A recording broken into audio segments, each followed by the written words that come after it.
Good morning, everyone. Welcome to another edition of the Bat Around. I'm your host, Paul Valley. With me, as always, is my co-host and producer extraordinaire, Zach Goodman. It is a cold and frigid Saturday morning yet again here in Baltimore as we are in the deep heart of winter. It sucks. We are. It sucks. I'm telling you, the people that say that winter is their favorite season, No, you can't think. You're lying. You're saying that for clout. Like, there's no way. There's no one who thinks that. There's I like the cold to like a reasonable degree, but not when it's this cold. This is way too cold. I like 35-degree cold. What? That's perfect. That's No. perfect. perfect. Yeah. Perfect for what? Dying? Like, Yeah, that's it. That's what I love about it. No, I don't know. I love when it gets to be like November and you have those days in like the 30s and 40s every day. That's the best. November is the worst. It's the fall too. So November is the worst month. no, The not only at all. thing What? that's good about November is football on Sundays and Thanksgiving. I mean, those are two great things about November. But Yeah. the temperature is also a But great thing. that is 5 days out of the week. But out of the month. Once we get to next month, I'm gonna start to get like the itch for being warm because this is too much. This is too much. I've had the itch for being warm since the beginning of November. I know you have. You're a very anti-cold kind of guy. Yeah, You're very like- anti-cold. Like this is worthless to me. What is the Yeah. point? We don't live near a ski resort. I mean, you can go to Round Top. It's like an hour away. Yeah, Do you ski? yeah. Okay. Oh, we used to go out to the Rocky Mountains every year when I Oh, was a nice. kid. We used to go out to Colorado. We went to Utah. Round Top might not do it for you then. No, It's not quite the same thing. I went to Massanutten with the wife and her family. No back idea what that is. It's like an all-encompassing resort out Okay. in Virginia. It's about 4 hours from here. Okay. They have an indoor water park, which we did not use, which I was very upset about. They have a ski resort but it only has 3 or 4 slopes. Okay. That sounds boring. And and their Black Diamond, which is like the hard slopes. Sure. The Black Diamond here is like an easy blue out in Yep. Colorado. Yep. So I hadn't skied in 17 years Mhm. at that point. And I was going down the mountain with her Uncle Brian. And he's like, I was like, man, I haven't skied in 17 years. I feel like it's like riding a bike, but I'm nervous. And he's like, just stick with me. And he's going so slow. And I was like, you know what? Screw this. And I just took off. And I'm speeding down the mountain. I didn't fall once. Wow. And he was There you like, what the hell just happened here? He could not believe how good of a skier I was for having not skied in 17 years. Yeah, I used to ski every winter for, I go 3, 4, or 5 times per winter. But since, last year with COVID, didn't go at all. And the year before that, we barely got any snow and there wasn't really anywhere to go. So hopefully I can get out this year. It'd be fun. Yeah, I mean, I tried snowboarding one time. Never tried that. Spent 2 hours falling on my ass Yeah. and decided this is not for me. No. Apparently, if you start out snowboarding and try skiing, it's the hardest thing in the world. If you start out skiing and try snowboarding, it's the hardest thing in the world. So I've skied all my life. Mhm. I enjoy it. It's an Same. expensive hobby. Just It like is. golf is an expensive Yep. hobby. Zach and I just have expensive taste. Apparently. Apparently. So from all the big bucks that we're making here at Press Yeah. Box, right? I just want to remind you that today's show is brought to you by Toyota. You can make the most out of every day in a Toyota RAV4, available in hybrid or gas-only models. A RAV4 can get you where you want to go in style. Check out buyatoyota.com for deals on new RAV4s from your local Toyota dealer today. After the show, Zach, you get down to Toyota and you go buy yourself a RAV4. Okay. You trade in that fancy Volkswagen you got down there in the parking lot. You go get Oh. yourself a RAV4. Okay. All right. I'll do so. He's doing it. I'm calling the Toyota. I'm doing it. I'm calling my friend. Yeah. My friend Fred Smith over there at the Toyota deal. I don't know. I just made up a name. I wanted to talk about something. Fred Smith. Yeah, Fred. I don't know. It's the first 2 random. Hey, names maybe that if came you to my own a mind. Toyota dealership, you can afford to ski more. I don't know. Yeah, It's an idea. And never see my And if you're- family and friends. If you have a RAV4, you can carry your skis in it. I tried working at a car dealership, and just hearing the way that the salesman talked about their lives made me quit. Really? They can't even get time off to go see their kids play in a Wow. soccer game. Wow. Like, you were literally working bell to bell 6 days a week. We just got to own it. You got to own it. You Yeah. got to be the guy who owns the dealership and makes a lot of money. Anyway, I digress. Anyway, so Zach, you were talking to me this morning right before the show started about how you had a credit card that just disappeared into thin Yes, air it literally one just day. disappeared. And it's funny because I was thinking about this on my way in today. I have an Orioles hat that I've worn on this show many times. This wasn't the hat I love this hat, but this wasn't the hat I wanted to wear today. I wanted to wear my black Orioles hat that has the swinging bird on it. It was the Orioles batting practice hat from a few years ago. I have no idea where it is. It should be in my room with all of my other hats. It is not. I have not seen that hat in months, at least 2 months. Mm-hmm. I have no idea what happened to it. I think someone stole it. There's no way. There's no. Someone but really wanted your Orioles hat. I am also missing a pair of Under Armour golf pants that my wife's father got for me for Christmas a couple of years ago that I love. No idea what happened to those. Also missing an Under Armour pullover that looks fantastic on me. Really? I haven't seen that one since I moved, and it came with me in the move because I've worn it since I moved into the house that I'm living in right now a year and a half ago. No idea where it is. I think my wife's hiding my stuff. I think she's getting bored and is just sitting there and she's like, I'm gonna watch him frantically search for stuff that he's never gonna find. I mean, that sounds like an enjoyable hobby. She probably has it all with her feminine products, and Maybe. I never go near that stuff. Have you checked like under your bed? No, Zach. I haven't thought to check under my bed. That's like one of the most common places people lose things. Yes, it really is. I have checked under my bed. I've checked behind my dressers. I've checked behind the washer and dryer. I've checked in the lint trap in the dryer. I've checked every nook and cranny in the house. I cannot find these 3 articles of clothing. How would a hat get in a lint trap? I'm just kidding. I want to ask. I wash my hats. Okay. Because I have a lot of hats. Okay. And I go to the gym. And I wear hats every single day in the gym. People don't want to see this out in public. I don't want people to see this out in public. So I am almost, it's up to me to go get a haircut. I just don't feel like it. I wear a hat everywhere I go with the exception of the restaurant. And then I put some fancy product in my hair and try and make myself look serviceable. I have no idea where this hat is. The whole point of that conversation was the fact that I wash my hats because I'm constantly sweating in them, and and they start to smell, so you got to wash them. But that's why I don't know. I don't think it could get trapped in the lint trap, but you got to look everywhere. Desperate times call for desperate measures. I can't tell you how many things I've lost that I just look under my bed and there it is. Yeah, I don't know. I found a sock under my bed that I couldn't find the other day. But yeah, that happens pretty often. And we do have 2 cats. Maybe they're effing with me. That's it. That's got to be it. Maybe they're effing with me. I don't know. Anyway, this is a baseball show, not the life and times of Paul Valley. So let's move on here. Orioles with some big news this past week. They placed 5 prospects in their top 100 of Baseball America and the top 101 of Baseball Prospectus. It is the 3rd time in franchise history they have 5 prospects in the top 100. Yep. For Baseball America, Adley Rutschman, number 1. Grayson Rodriguez, number 6. DL Hall, number 52. Gunnar Henderson checking in at number 57. And Colton Cowser at number 98. This next list I find very interesting. Baseball Prospectus. Adley Rutschman, number 2. Grayson Rodriguez, number 5. Colton Cowser, number 46.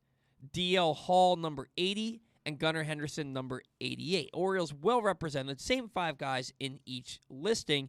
I want to talk about the Baseball Prospectus one for a second here. Because Rutschman's number 2, which means that Bobby Witt Jr. is number 1. And when I looked, he's number 1. Colton Cowser, 52 spots higher in Baseball Prospectus's rankings than Baseball America. What do you make of that?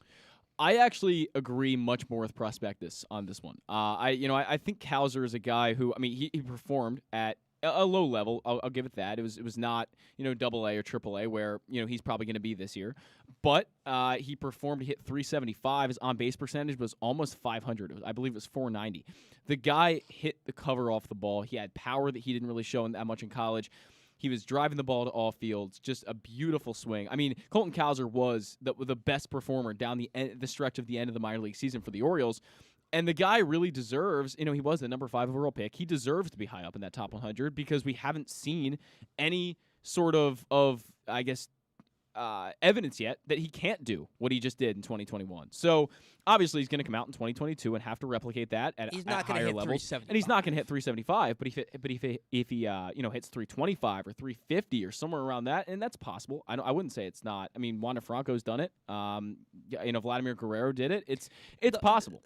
I'm high on this guy. He's a very, very good contact hitter with an excellent eye and a guy that just knows how to drive the ball to all fields. And those are the guys who hit well. You just compared him though to Wander Franco. I'm not and though. Vladimir Guerrero. Yeah, I'm saying they've done it in the past though. It's not like it's impossible. It's not unheard of. I expect him to have some growing pains because he's one of those guys. He's a college guy, so he dominated the Florida Complex League, which you expect him to do, and then he dominated Delmarva because he's playing with guys whose skill set is below his because he's playing in college. Yes. He should have been. They're not going to start a guy in his first in his first taste of pro ball for a couple of months. They're not going to put him at high A. No. But he's going to start high A this year. Yep. And he's probably going to be on the same track as Jordan Westberg, where he's going to start Right. at high A. He's going to Westberg started out at Delmarva, but I expect Cal's to start out at high A within a month or 6 weeks, be at double A, and be knocking on the door at triple A. And I expect him to be, based on what we've heard about this guy and how quickly they say he can move, I expect him to be knocking on the door at Camden Yards in 2023. Oh, I do too. And I would say if his on-base percentage isn't 400 this year or above, I'd be pretty surprised. I think this is a guy who's going to get on base in an unbelievable clip because of the way he makes contact with the ball and his eye. He's able to draw walks and not strike out too much either. And this is a guy to me that should not be ranked 98th. I think he should be around that 50 or maybe just a little bit lower mark. I think that's a really good spot for him. I think 98 kind of discredits what he did in 2021, and he was one of the best prospects that was drafted in 2021 to play in 2021. He blew away basically everyone else's numbers. And he did that in 2021? Yeah, I mean he did, but I know I'm saying it a lot. I know I'm saying it a lot, but look, it's just true. I'm high on Colton Cowser. I'll say this forever. I still would have picked Cleo Watson over him personally, but I think Cowser was a really good pick for the Orioles, and he certainly showed what he can do. Oh, absolutely, and I find it interesting, and I think it's because of his age alone that Gunnar Henderson is on this list and Jordan Westberg is not, because Jordan Westberg had a better year. Jordan Westberg had the better year last year. He didn't have more home runs. He had 2 less home runs, but he had more RBIs, higher batting average, higher on base percentage. Jordan Westberg on the outside looking in of this top 100. Now, Baseball America has him in their top 15 just on the outside looking in. Right. Do you think it's basically just because of age that Westberg didn't make this list where it can over Gunnar Henderson? It could be. Maybe they're looking at projection. 5 years down the road, who's going to be the better player? It might be Henderson just because he may be able to fill out a little bit more body-wise. I mean, he's still only, 19, 20 years old. The guy has, a lot of room to grow probably, and he's already gotten significantly bigger and stronger since he was drafted. So maybe they're looking at that as sort of a projection thing. Gunnar Henderson could be a 60 power guy in a year or two, where they're looking at Westberg as more, maybe already a finished product since he is 22, 23 years old, and that's probably why. So I do think it's a lot about age, but it's also, I think, about projection and just the way their bodies are going to develop in the next few years. All right, and then there's, the other... Rutschman and Rodriguez, we don't need to talk about them. We're going to talk about them later in Orioles banter. We're talking about all these guys a little bit more in depth in Orioles banter today coming up later on the show. But DL Hall, we had J.J. Cooper on Glenn Clark Radio the other day. Okay. And we asked him about DL Hall because Hall, for all of his great stuff and his power arm, he's never thrown more than 90 innings in a season. Last year, he threw 31 2/3 before being shut down with elbow tendonitis. He just got back on a mound the other day. This is a guy with all the stuff in the world. We asked him why he was ranked so highly on J.J. Cooper's list. And basically, I heard from, not J.J. Cooper, but I heard on the Baseball America podcast that DL Hall could be the number 1 pitching prospect in baseball after Grayson Rodriguez graduates. It's up to him to perform. They said, but what J.J. Cooper said was his stuff is comparable. It's right up there with Grayson Rodriguez. The difference is Hall struggles to throw strikes consistently, and he hasn't stayed on the field. He hasn't been on the field. He's now entering his 5th season in the Orioles organization, and he's never thrown more than 90 innings. Look, you have to start being realistic with DL Hall. I want this guy to be a legitimate starting pitcher for the Orioles, and I think he can be. But at what point do they start thinking this guy's a reliever? Well, look, I hear a lot of people talking about control and command with DL Hall, and they say, well, he doesn't have control. And I'm going, no, he has control. He wouldn't be here if he didn't have control. But DL Hall does not yet have command for me. He just doesn't have the ability to put a pitch where he needs it to be consistently. And that's the problem with Hall at the moment for me, and why I believe he's a reliever risk. And also, I think the reliever risk comes from the fact that he's always injured and that he hasn't thrown more than 90 innings in a full season. And that's 2 big things right there. Well, is he always injured? This is it's been a few times now, and it just doesn't seem like he's putting together these long seasons, and the minor league season isn't as long as the major league season. So that just brings concern for me.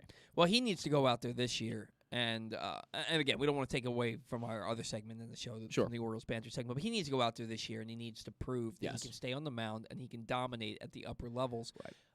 Double A or Triple A for him to start this year? I think Double A. Just ease him in a little bit for coming back from the injury. He's just throwing off the mound now. I saw yesterday he posted some stuff on Instagram about him throwing off the mound, so that's good to see. But I think they'll ease him in a little bit, move him up if he has really a lot of success. But the thing I'll say about him too is that the stuff is there. We all know that the slider's deadly. He's got a great fastball. It's just about now putting together stuff with command. Grayson Rodriguez puts together stuff in command perfectly. That's why Grayson Rodriguez is Grayson Rodriguez. He can do that. But DL Hall is not in that echelon of pitchers yet if he can't put together stuff in command. He's just got to do that this season and show that he can stay healthy as well. I will tell you, it is really refreshing to hear J.J. Cooper talk about Grayson Rodriguez and talk about him as potentially one of the elite pitchers in the game. I mean, and it's crazy because when he got drafted in 2018, we had never heard of this guy. Right, The Orioles take him at number 11. He was supposed to be a back end of the first round, maybe a second-round pick.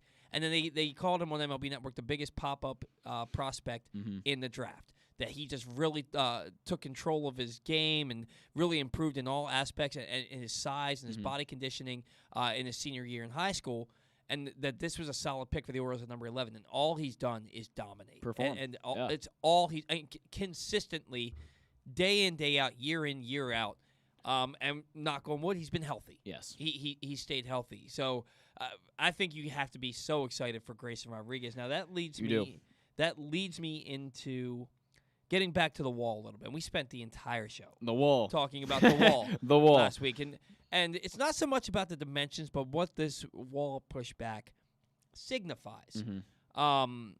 Because the Orioles now have one of the deepest left fields in all of baseball, up there with PNC Park and Coors Field. I saw this on social media the other day. I think they're in the top 3 for deepest left field dimensions in all of baseball.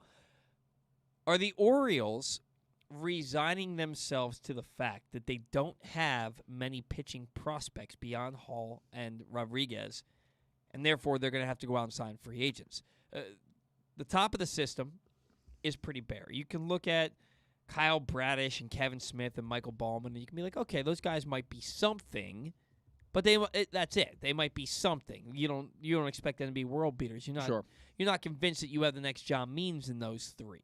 And then you look at the lower levels. You have Jim Pinto, and you have Zach Peak, and you have Luis Ortiz. And these guys are exciting arms, but they're at the lower levels of the minors. They're an A ball. I think Pinto has a chance to start at Double A this year.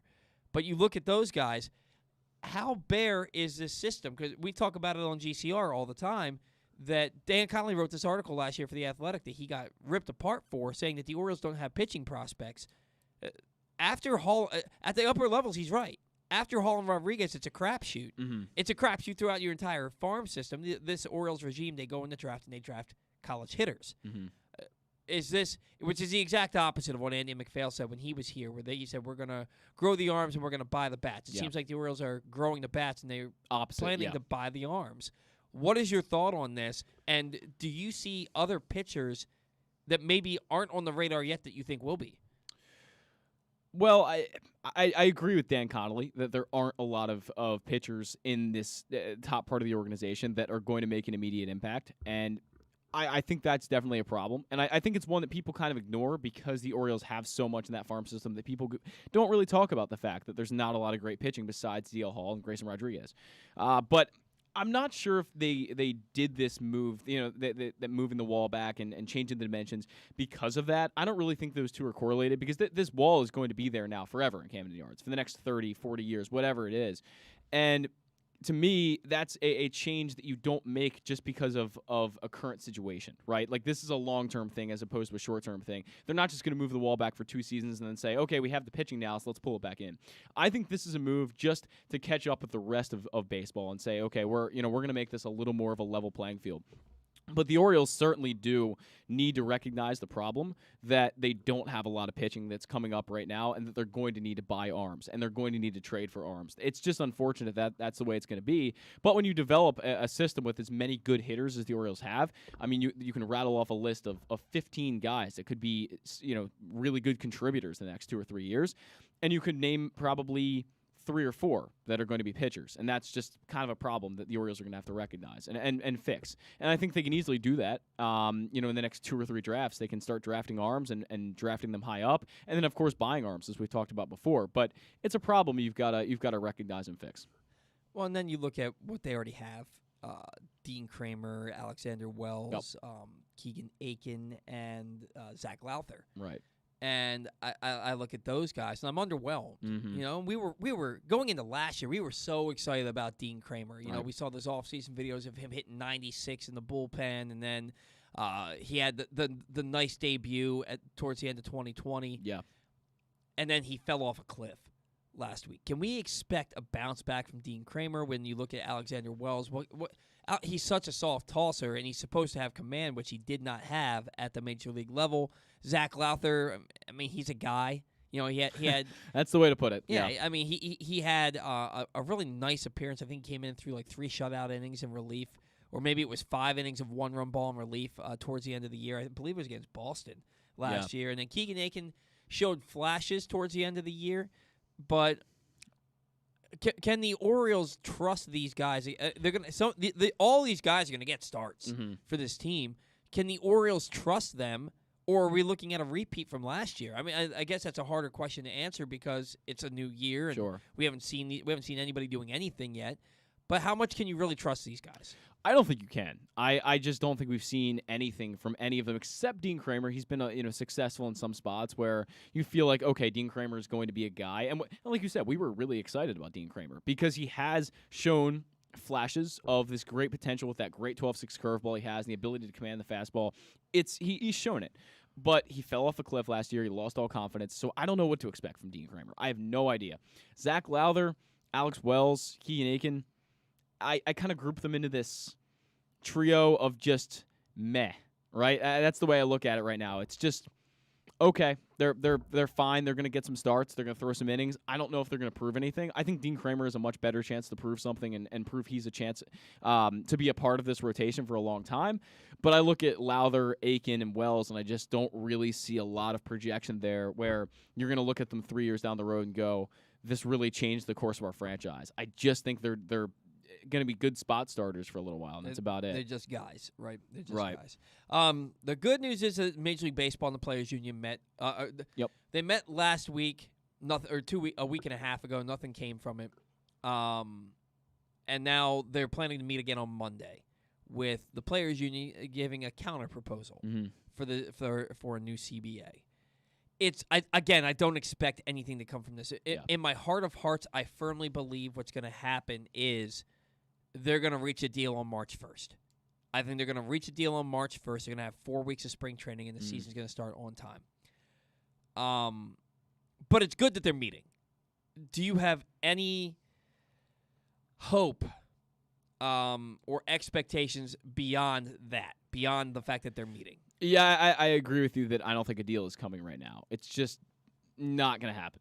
If you're looking at this and expecting a deal to happen in the second meeting of them, it's probably going to last 15 minutes, this meeting, and it's probably going to go nowhere, unfortunately. But it's good. It's good that they're meeting, and it's positive news that they're at least willing to come to the table and talk. Because we've talked about in past weeks that their inability to come to the table and talk at all is a huge factor in setting back this whole process. And I agree with you. I think I was looking at like the February 25th, 26th, somewhere around there, like right at the beginning of spring training to be when they would actually make this agreement. But it could be March 1st, and they could shorten spring training a little bit. And I'm sure players really wouldn't mind that too much. I think they'd probably appreciate that. Less stress on their bodies for the entire season. So, look, I mean, I think March 1st makes a lot of sense, and I could see that happening. And I think it's good they're meeting now. The only thing with March 1st is...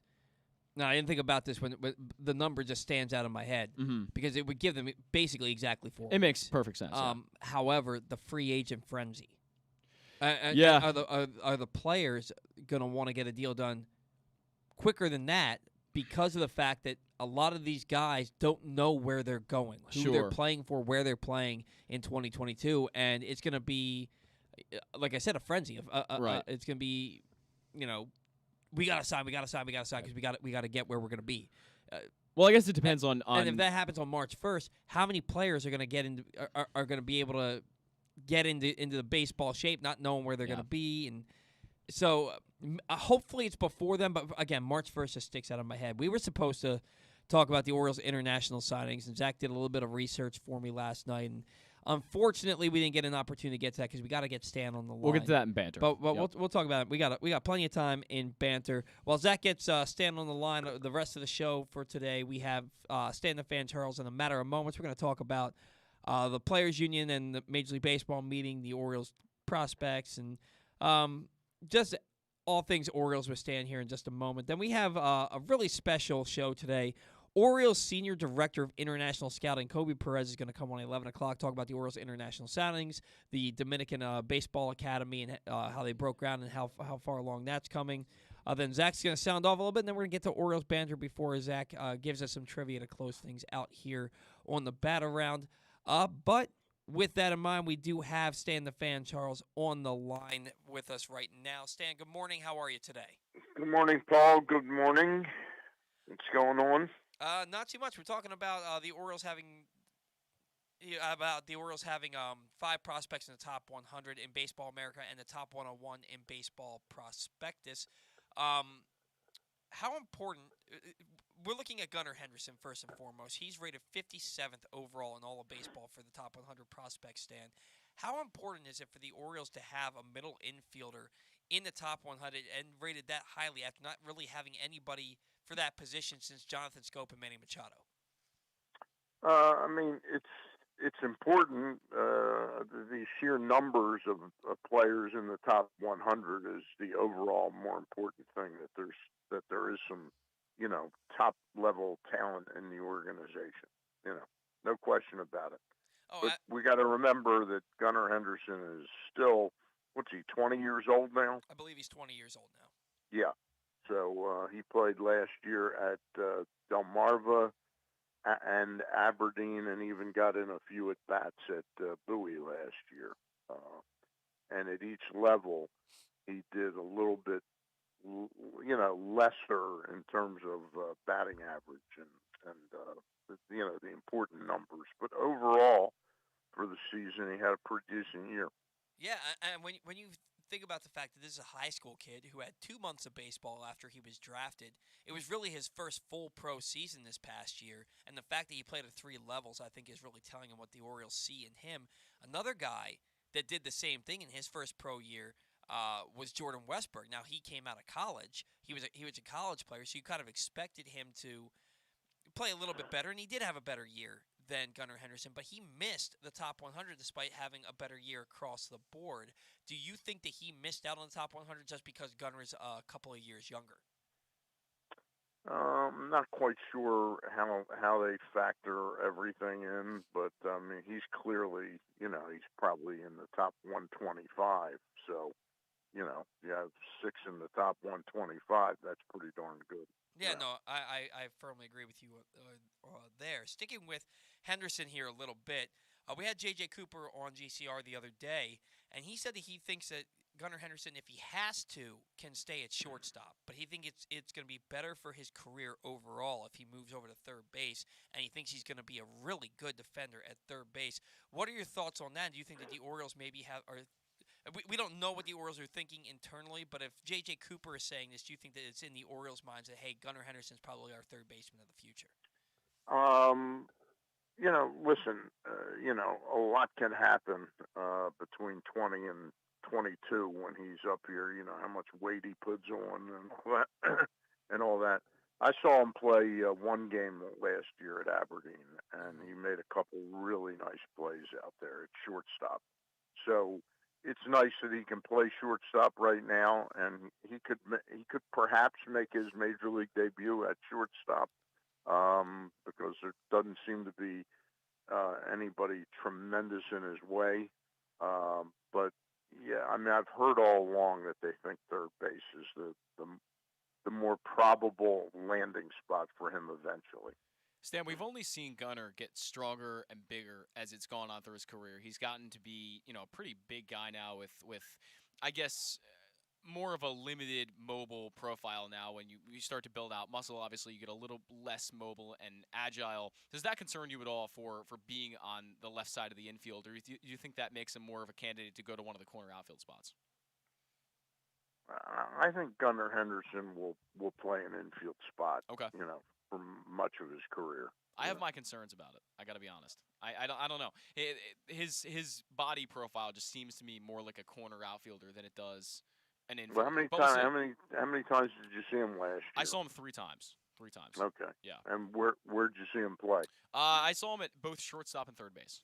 So Okay. and he looked okay. He did make one error in one of the games I was in at shortstop. He botched a ball going to short, but it happens every once in a while, and every guy makes errors. But I do have my concerns, so we'll see what happens. Okay. I mean, Cal Ripken was a pretty big guy. He was, yeah, You know. yeah. Broke the mold too. Yeah. Yep.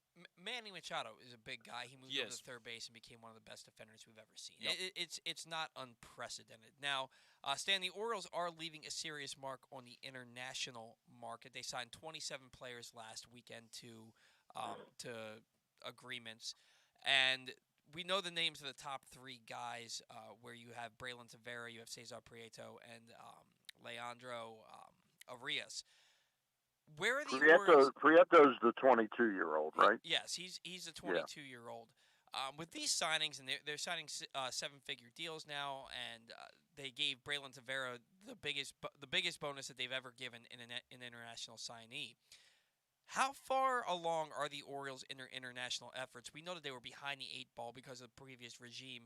Are they still chasing the rest of the league, or do you think that they've caught up to this point? I wouldn't quite say they've caught up. I'd say that they've made substantial strides in just 3 years. From where they started. This is clearly the most concerted, consistent effort that they've made as an organization to bring in young Latin, international talent. Now, which again isn't limited by draft picks at this point in time. It's only limited by how much money and the connections you have. And I'd say Koby Perez has done a terrific job in a short time, getting the Orioles up to speed where they're competitive now in that marketplace.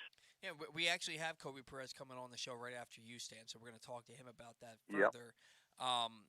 The thing about it is we're looking at this team, and just like I didn't look at the entire list. I know that they signed some pitchers, but these top guys that they're getting in the international market in the Major League draft are not pitchers. And Dan Connolly wrote an article about this last year in The Athletic that he got, frankly, ripped apart for by a lot of people, saying that the Orioles are pretty barren in the pitching department in their farm system beyond Grayson Rodriguez and DL Hall. Do you agree with that sentiment? And do you believe that the organization has resigned itself to the fact that they're going to have to sign free agent pitchers to compete here? That's a tough call. I'm not really that aware of too many other big names after you get by Hall and Rodriguez. Mm-hmm. And as we talk about the two of them, I'll give you my concerns about them. So I don't know exactly what the plans are, because top-tier free agent pitching or even mid-level free agent pitching is awfully expensive. So I'm not quite clear. I get the fact that when you're drafting players and you're giving them fairly substantial bonus money, you'd hate to see that go immediately awry with Tommy John surgeries and injuries, and it's a volatile position in terms of consistent growth going to the major leagues.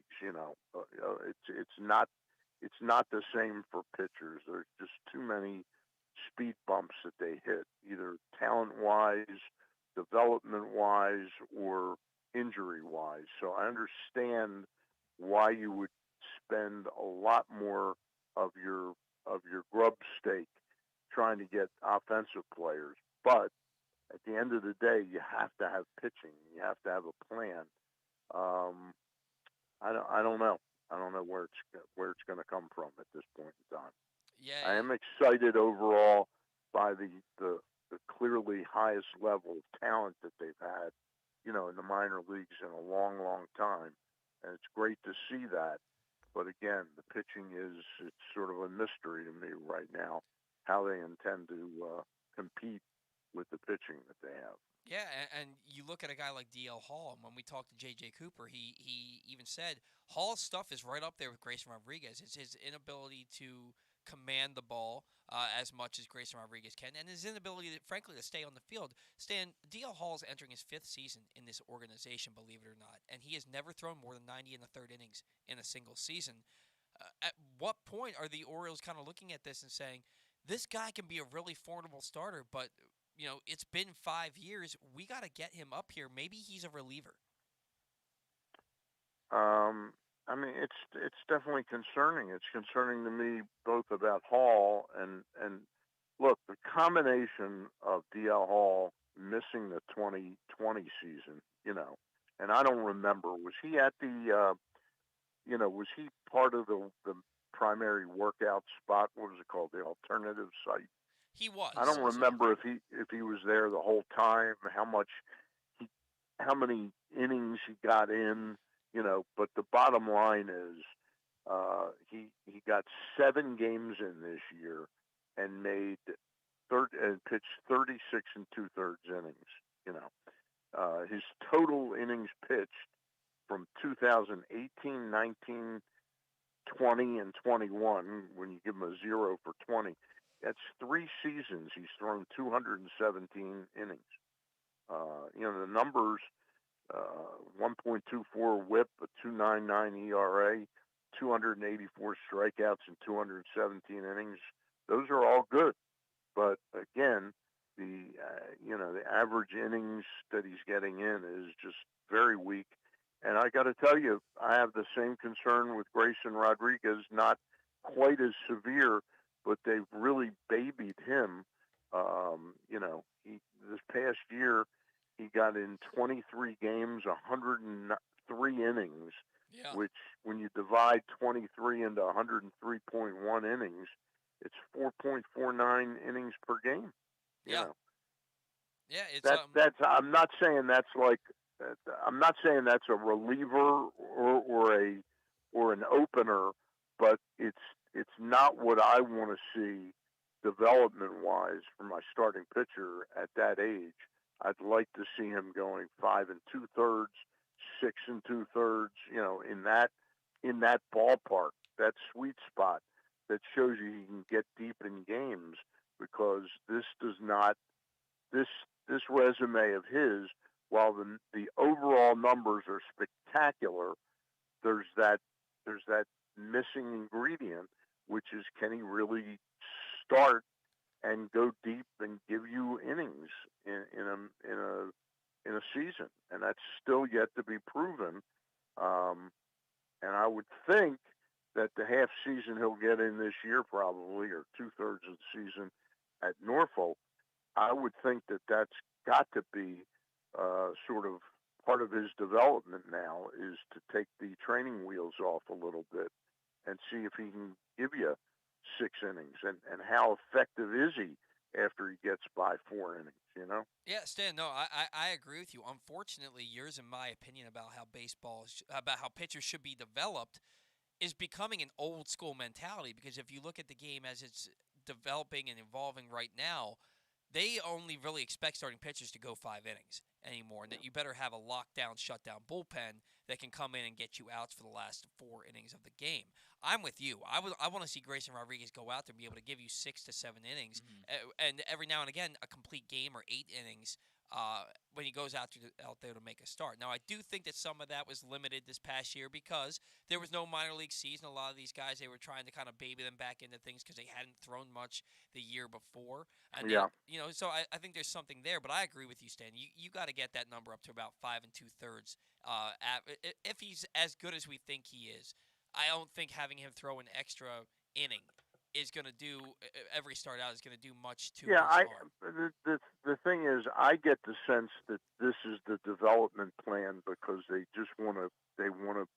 don't want injuries in their star couple pitchers, and and it's interesting with DL Hall, they clearly baby him as well, and they still ended up with an injury, a significant injury this past year that only allowed them to throw 36 innings. Yeah, and you wonder how much of that was DL Hall overthrowing. Yeah. And maybe there's something in place there where it's like, look, your stuff is good enough. You don't need to overthrow. Maybe take a couple miles an hour off the fastball and keep yourself healthy so that you can get where you need to go. These are all things that are definitely, I think, if it's there, if it's in our minds, it's definitely in the Orioles' minds. I'm interested to see once things get back on track here, how things go in 2022, because I think it could be a corner turning season for the Orioles. Now, Stan, we mentioned the Orioles have 5 top 100 prospects. They have several more knocking on the door. Not every prospect is going to be an Oriole. Do you anticipate any of these fan favorites, whether at the minor league level or at the major league level, being traded? We know that somebody's going to get traded. We know that it's the number crunch. Not everybody's going to play on this team. But do you see somebody like a Cedric Mullins or a Jordan Westburg or a Gunnar Henderson being traded to bring in pitching? Not at this point in time. No, I don't. I mean, listen, they're in an odd spot with Cedric Mullins. There's no question he had a wonderful season. It was a great story. But I don't see anybody overwhelming the Orioles to get Cedric Mullins after one season like that. I agree. With the checkered minor league history he had. It's a beautiful story how he gave up switch hitting and all this, but I've told the cautionary tale of a couple of players, albeit 36 years ago, Mike Young and Floyd Rayford, who had a half a season just like Mullins' full season this year, and neither one of them ever did anything again. And we, members of the media, fans, we all thought in 1986 that these two guys were really established. Well, now we've got these two guys to go with Murray and Ripken, and neither one of them ever did anything again. So I'm not suggesting that Cedric Mullins will flop, and go back to being a 211, 220 hitter or something like that. But the idea that there's going to be no regression in his play from this past year, I think if you bet on that, for statistically, I'd say you'd be betting on the wrong side. And I'd say that it's more likely that he'll be like a 260, 265 hitter, and the home runs, I don't know that he'll hit 30 home runs again, Yeah. So I like him. Don't get me wrong. He's a wonderful defensive player, although the arm is not sufficient. But the rest of his game, when he's having a year like last year, it was remarkable. Great story. Stan, and I like that you bring up the arm, because my whole gripe with Cedric Mullins since he's been in the league has been his arm, and I love the player. I think that everything else about his game has been great the last year and a half. But the arm is a serious issue, Stan. If you have a runner on second base and there's a base hit to center field, that guy's scoring every single time. He doesn't throw anybody out at the plate. How much of an issue do you think that is? Do you think that the Orioles are looking at potentially moving Cedric off of center field because of the arm? I don't think they're going to move him off of center field anytime soon.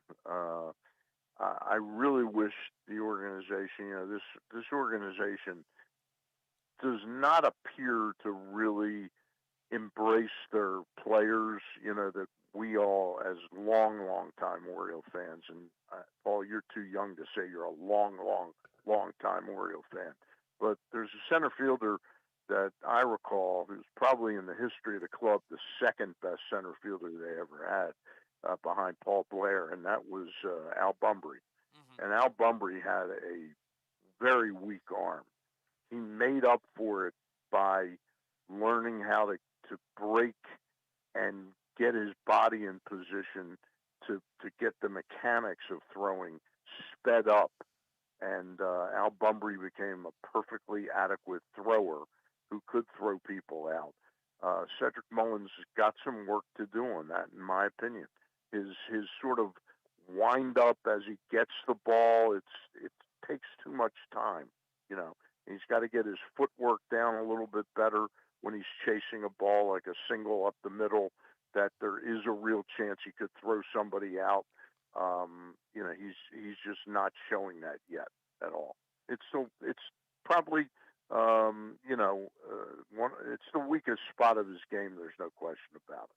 Oh, absolutely. Hopefully, it'll be something he's working on in spring training this year. Now, another guy, Heston Kurt. The point I was making though is, boy, I would love to see them invite Al Bunbury down for 2 weeks this spring. This spring training, or bring him in during the season and have him work with him a couple times. Those things, his weakness throwing can be ameliorated a little bit by getting his mechanics down better Yeah, and his speed down better.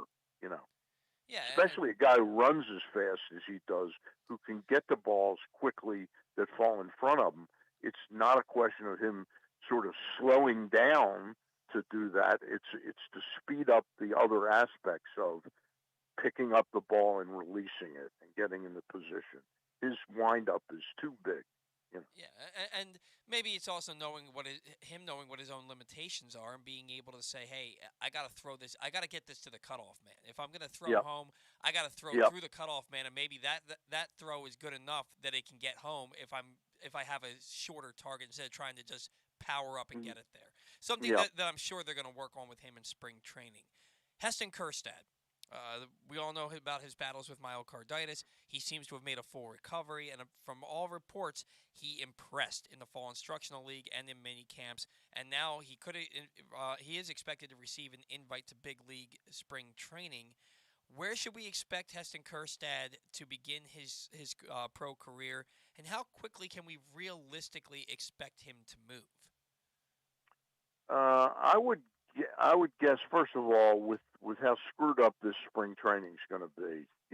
I think it's going to impact those kind of young guys that are coming in for cameos. Mm-hmm. I think the thing will be sped up so much that I don't see much of an appearance on his part in spring training games. I would think that he would probably be able to start at Delmarva. That's what I'm hoping for. Yeah, I think Delmarva makes the most sense, and then hopefully he plays his way up a couple of levels in 2022. Yeah, you'd like to see if if he's not missing a beat, he shouldn't be there too long. But I don't want them to throw big time pressure at him by speeding up his clock. But I would think if he's at Delmarva for 2 months and he's doing it and he's showing that he's back, that he would be able to get up to Aberdeen. Yeah, And play a substantial part of the season. I think the idea of trying to get him rushed to get him up to AAA is probably not the best interest. I'd slow it down just a little bit, make sure, whereas if he's really pounding the ball at Delmarva, you might say, boy, after a month he should come up to Aberdeen. Yeah. I would slow that down to another 4 to 6 weeks, and see that he's really solid at the level he's at and producing and consistent, and then bring him up a level. And I could see him, if he does extremely well at Aberdeen, doing what Gunnar Henderson did last year, which is help them in the playoffs or something like that, Yeah, I agree with you in that aspect. I don't have expectations for him to reach the highest level of the minor leagues this year. No. I think that he could make a cameo at Bowie at the end of the year, and like you said, Yeah. potentially help them in the playoffs. Where do you guys, I'm curious, because I was thinking about it, looking up the stats on these guys. Do you expect Henderson to start at Bowie, or do you think he'll start at Aberdeen? That is a great question because I've been thinking about that a lot too. Because when he got to Bowie, he struggled quite a bit. Yeah, his power numbers were somewhat decent, but his batting average went down at each level. I think the thing to do with him is to try and have him at Aberdeen and get 50 games in at Aberdeen, and hope that he sort of blows Aberdeen away, and then he finishes up solidly at Bowie. I'm inclined to agree with you on that. I think that that's ultimately where they're going to start him. I don't know that it's going to be 50 games. It might be a month. Right. If he's hitting well enough to advance up to AA. But I also can see them saying we don't want to shake this kid's confidence. We're going to put him at Bowie. But you can go on either side there, saying you can shake his confidence by putting him at Bowie and he doesn't perform well, or by saying we don't believe you can handle Bowie and putting him at Aberdeen. It's going to be interesting how they handle him. Hey, I know you got Koby Perez coming up. I was the guy who asked the question at the press conference that elicited the response that the comp was Nick Madrigal. That they think Prieto is kind of that player. Um, Make sure you ask him about his on base percentage and how incredible that is. That this is a young kid whose whose whose on base percentage was in the 470s. I mean, that's just remarkable. Yeah, I heard the Nick Madrigal comps as well, and I love that because I love Nick Madrigal. I want a guy who can put the ball in play, who can get on base, and if they got a player like that in Prieto, I'm certainly excited about that. And you know the fact that he's 22, they might have just stepped into something. You know, there's an old expression: "You stepped in dog shit. It's good luck." They may have really stepped into something with this kid because he might be able to be up here in June or July this year. You know, Yeah, at 22 years old, you have to imagine he's an advanced prospect, and that there yeah, could be yeah. a When you quick see timeline for him. a Cuban national team and an on base percentage of 478, you know, that's a guy who knows how to get on base. Yeah, no, I agree with you. Now, real quick, Stan, before we go, Major League Baseball and the Players Union, they're going to meet on Monday. Players are expected to make a counter proposal to Major League Baseball's proposal from last Thursday. I don't have expectations anything's getting done from this, but it's at least good that they're meeting that quickly again, right? Yeah, you would have liked to seen them have this kind of meeting pattern starting, you know, like maybe 2 weeks after the lockout, you know, if they were really sincere about making progress. I anticipate the Players Association will throw out their proposal, and the MLB management and owners will sort of piss on it the way the players pissed on their, you know, Yeah, their proposal. So you'd like to see them at least get a glimmer of hope that maybe they say, hey, this is something we can start to tweak. You know, I think there's going to have to be some real attempt to move on that 6 years to free agency, whether it's sort of coming up with a games number of games that they could chip away at that. You know that if you know, I don't know exactly how you do it, but there's got to be some kind of middle ground or ground that the owners are willing to give up over the next 5 years of this. You know, let's say it's a 5-year deal or a 4-year deal. That there's some advancement on that ball, you know, because yeah. I just don't think the players want it to stay at 6 years. I really don't. Unfortunately, it seems like they need to find middle ground on everything, and they're both Yeah, sides are unwilling to do that yeah, right now. Stan, yeah. for some reason, March 1st just keeps sticking in my head. I keep thinking that they're gonna reach something on March 1st, have 4 weeks of spring training, and then get the regular season started. But I was talking with Zach about that. But that would mean that the free agency is gonna be just a whirlwind. Yeah. If they would get a deal done that late, does March 1st sound realistic to you, or do you think it could be a week or two before that? I'll tell you, you know, these things to me are pretty easily solvable to Mm-hmm. me. Mm-hmm. And the clock does start to impact it because nobody really wants to miss checks. And I think management knows what a disaster it would be, you know, especially after you're gonna be coming off of this incredible postseason in football. You know, when people's clocks are ready for spring training to start, Yeah. and they're going to look really foolish in the midst of this still somewhat raging pandemic to put the game behind the eight ball. So I really don't.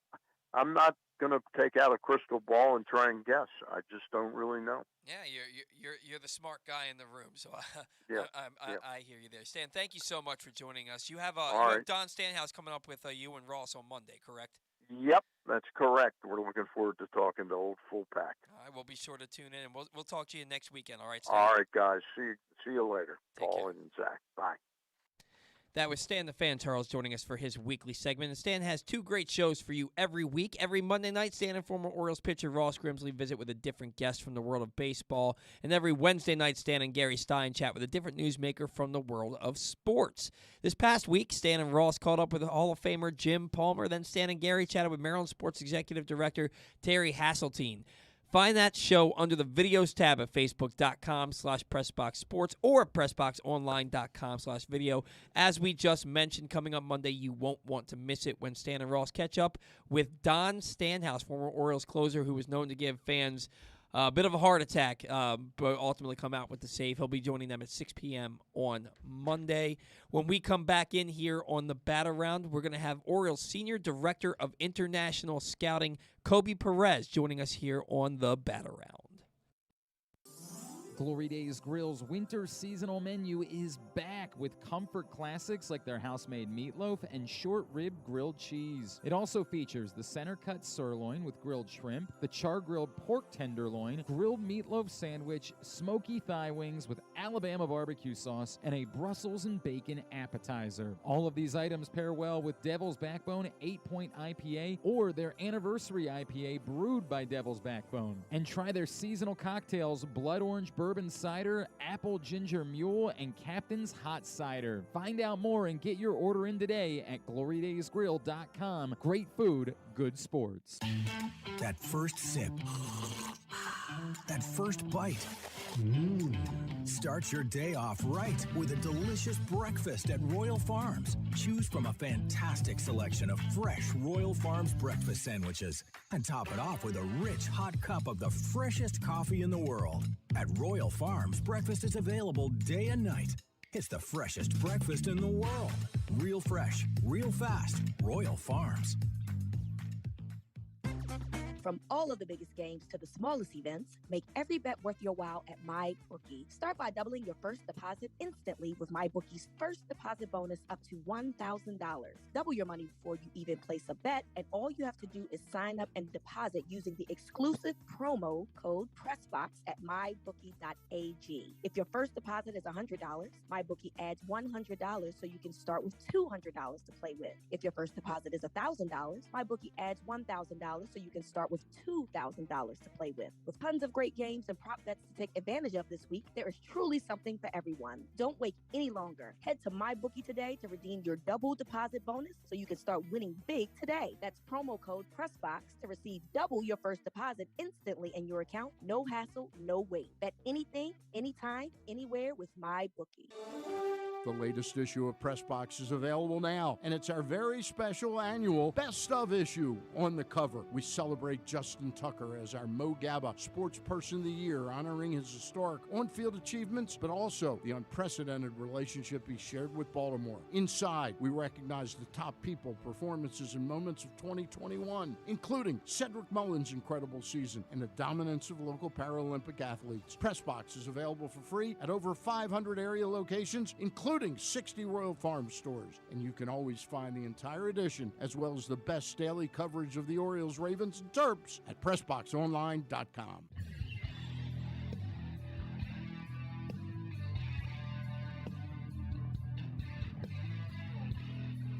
All right, we're back here on the Bat Around. That's Koby Perez calling in as we speak. First hour in the books here on the Bat Around. I want to remind you that the Bat Around is brought to you by Live Casino and Hotel. Sports fans, the wait is over. The all-new FanDuel Sportsbook is now open at Live Casino and Hotel in Hanover, Maryland. You can bet on every sport with self-service kiosks and watch all the action from the best seat in the house. I hear they have over 50 self-service kiosks now at the FanDuel Sportsbook down there. So go check it out. Glenn and Rita, the NFL chick, are going to be there for the 3 o'clock game. I believe that's going to be the Buccaneers. And who are the Buccaneers playing this?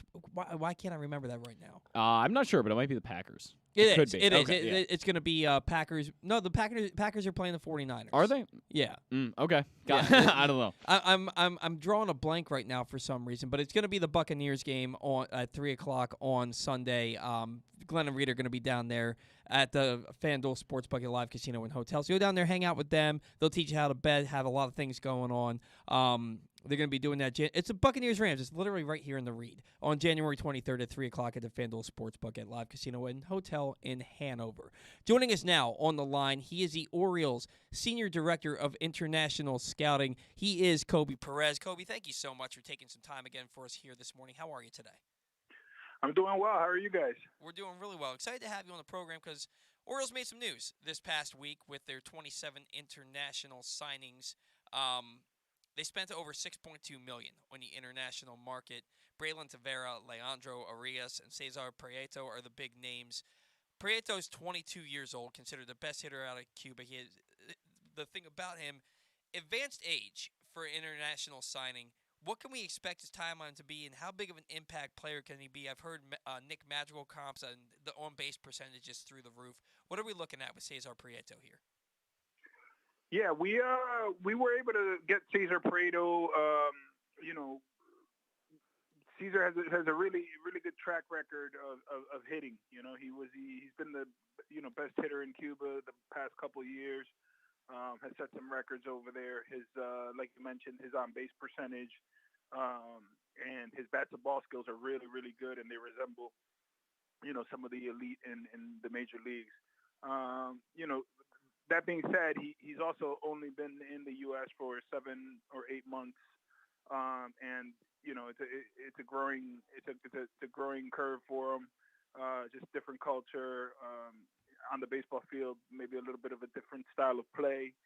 But as far as his ability, he's got a lot of ability, and we think that he's going to move a lot faster than maybe some of your typical 16-year-old signs, not only because of his age, but he's just got 3 or 4 years of professional experience under his belt. Now, this is a guy who was linked to the Houston Astros beforehand, and then there were times there were issues with him getting out of Cuba. Do you all feel like you kind of got a steal with this guy because you got him for $750,000, and he looks like he could be an impact player pretty quickly here? Yeah, I wouldn't say it was a steal. I think it was just a good opportunity for us because the timing of when he came out, a lot of teams were already handcuffed. So there was only maybe 3 or 4 other teams that were able to do anything. And again, it was a good situation for him. And there was other suitors, but he chose us because he felt that the Orioles were a good fit for him. Oh, excellent. Now, Braylon Tavera, he profiles as a 5-tool player. He's going to be 17 next month. We're assuming he's going to play in the Dominican Summer League this coming summer. What player comps does Braylon Tavera draw? Yeah, I mean, Braylon, he's got a chance at being a 5-tool guy. He does a lot of things. He's a talented kid. As far as physically, we threw a comp out there that kind of he resembles a little bit like the Toronto Blue Jay outfielder Teoscar Hernandez physically, and some of his the way his swing works. Not to say Teoscar's a 2-time Silver Slugger. I'm not saying Braylon's going to come out and be that right away, but that's what we're hoping for. Yeah, if he turns into Teoscar Hernandez, that would be one hell of a player to pick up there. Now, I haven't seen much personally on Leandro Arias. I know he's an infielder. I know you all like his bat. What can you tell us about Arias and the type of player you think he could become?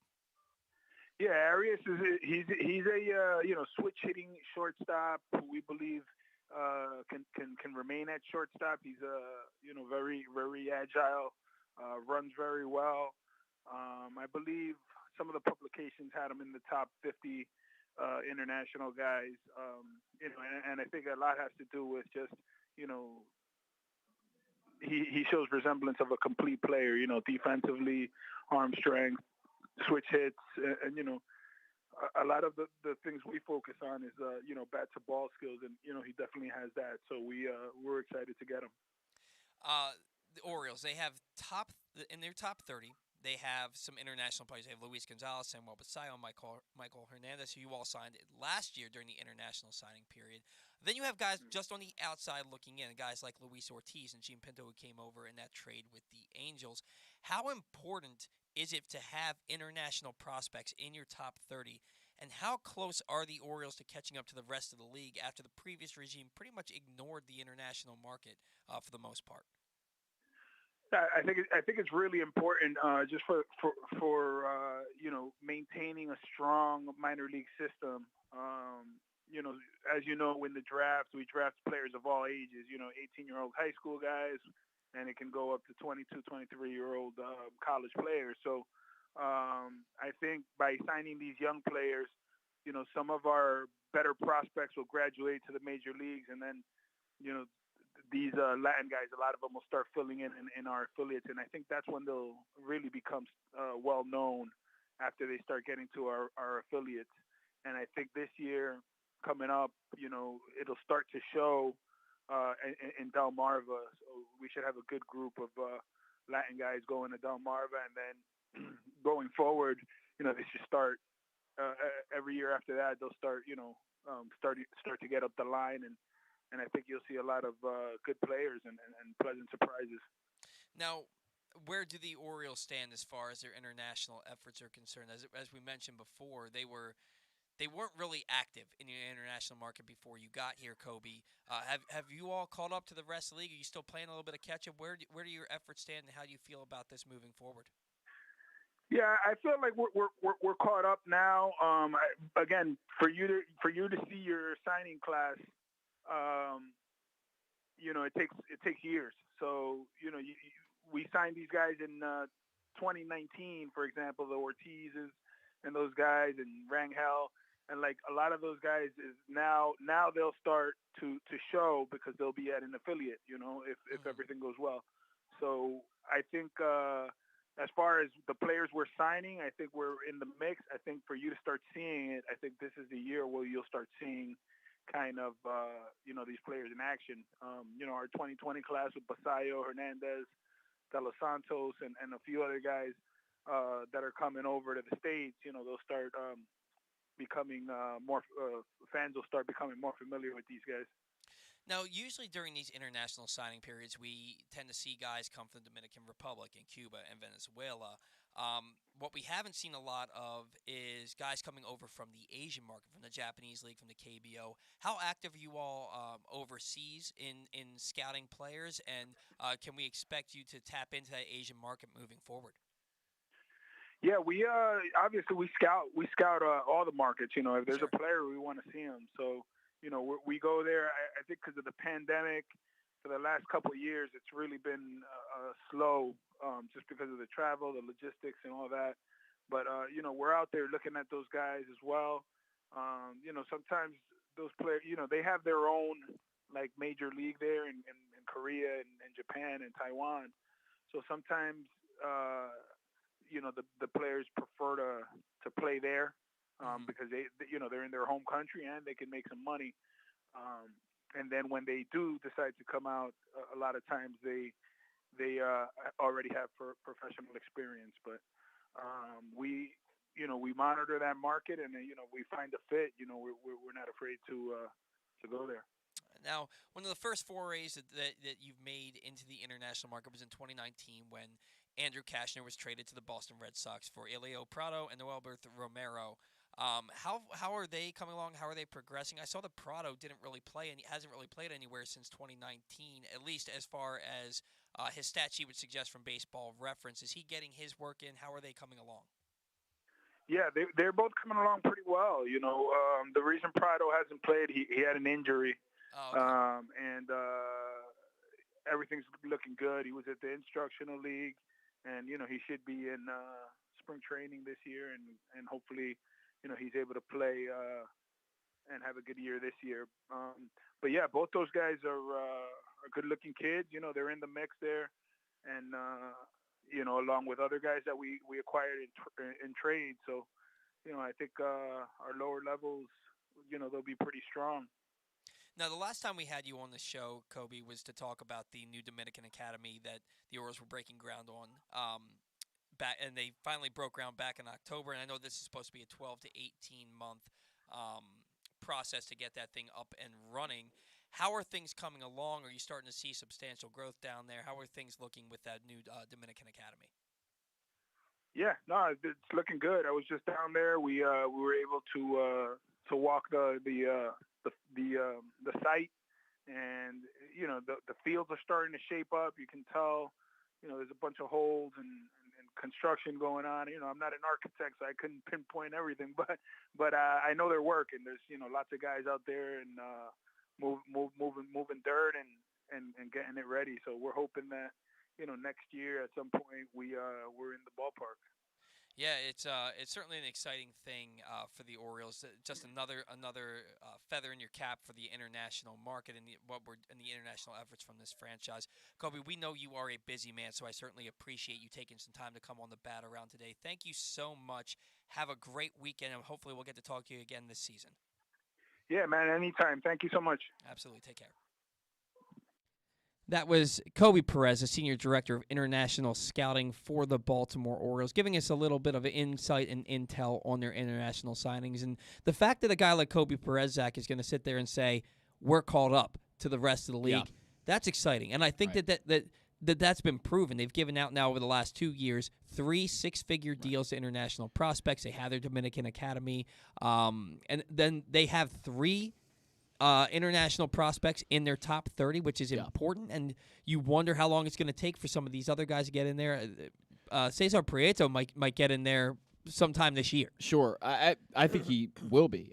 He's a guy that, he could be. You're talking about the Orioles top 30, correct? Yes. Right. I think he will be. I really think that he's probably a 50 future value guy, 50 overall, and I think that puts him probably in the top 20 for the Orioles. I think we'll definitely see him slide in there whenever, these publications start updating to include the international guys. But, I think overall the Orioles are well above the expectations that people had for them internationally. I mean, it takes a very long time to establish yourself because so many of these communities down there, in Latin America are very tight knit, and these players, know these scouts and agents and where, and guys like Koby Perez for such a long time that these relationships build. So a guy, could have known the Yankees scouting director since he was 10 years old, and that's why he wants to end up, signing with the Yankees because he's known him for so long. And the Orioles just haven't had that because they haven't been there for very long. So to be able to sign some of these top tier guys this early is very impressive. It's very impressive. Yeah, it's exciting, and you look at some of the best players in the game. We've talked about this on the show in the past. Ronald Acuna, Vladimir Guerrero Jr., Juan Soto. These are the best players. Soto. These are the best players in the game. Juan Soto is the best player in baseball. He is so freaking good. Give me a Juan Soto on Baltimore, please. Oh my gosh! Can you imagine one of these guys turned into Juan Soto? I mean, if Braylon Tavera at 19 years old is like, hey, you need me at Camden Yards. You know what I mean? Yeah. You need me patrolling that 400-foot wall in left field. The wall. The wall. If we want to talk about that again. No, look, a lot of the talent in the past few years has been coming from this international market, and it's so stockpiled. Fernando Tatis. Fernando Tatis is a great example. And the Orioles just were not. They had their philosophical differences with not wanting to get into the international market before. Never really made sense in the first place, but now they're doing it, and they're reaping the benefits from it. Yeah, there was one of those things. Usually I can find a way to get on board with what the Orioles do. When I saw that, when Dan Duquette basically said that they had no interest in the international market, I was like, what are you thinking? Right. Like that. I was never on board with that. You know what I mean? And a lot of times you can convince yourself to be on. I couldn't do it. And one of the most frustrating times for me, and you asked about the Asian market just recently when we had Perez on, and you said, how much are you guys getting into that market? And he said, well, if there's a player there, then we're going to go and scout them. And that makes tons of sense because that's what you do, right? You go try to get the best players possible. The Orioles didn't even make a pitch to Shohei Ohtani. Right. We were never going to be in that market. Right. Why? Can you imagine this regime saying that? No, never. They would never say that. They would never. Mike Elias would never say, no. Nah, we're not interested. Right. They would have 10 guys over there watching this guy play if it's that kind of a talent, and you think that they may have landed not a Shohei Ohtani type of talent, but a pretty damn good talent in Prieto. And it's exciting to hear Koby sit there and say, this is a guy who could make an impact quickly for this team because he's an advanced guy. He's been playing professionally for 3 to 4 years. I'm excited about him. When I saw that he was 22, I thought to myself, they're not signing this guy to develop him. No. They're signing this guy to bring him over, get him into pro baseball in America, and then get him up to the major leagues pretty quickly. From what I do know about the Cuban National League and what I've heard about it, the competition level there has actually gone down over the past few I'm sure years. it has. And, generally a guy getting on base at a 470 clip or wherever what Prieto was is not as impressive as it would have been a few years ago, but it's still obviously impressive to have that kind of track record. And he was the best hitter in Cuba. There's no 6 doubt about strikeouts that. in, 250 plate Yeah, appearances? you can't teach that. That's just wildly good. The bat-to-ball skills. And if you saw him in the videos, you can tell that the guy takes everything he does seriously. Yeah. The body alone. Yeah. The guy is in phenomenal shape. He's he looks like he's like 4% body fat. Mm-hmm. So the discipline that you need to have that to keep yourself in that kind of shape, to be able to hit the way that he hits, I'm excited. I'm more excited about him, and it's because he's closer, right? But I'm more excited about him than any other prospect that they just signed. And I'm excited about the other guys too, but they're still at a minimum 3 to 5 years away. Right. So I'm for one, I'm excited about Prieto. You know what else I'm excited about?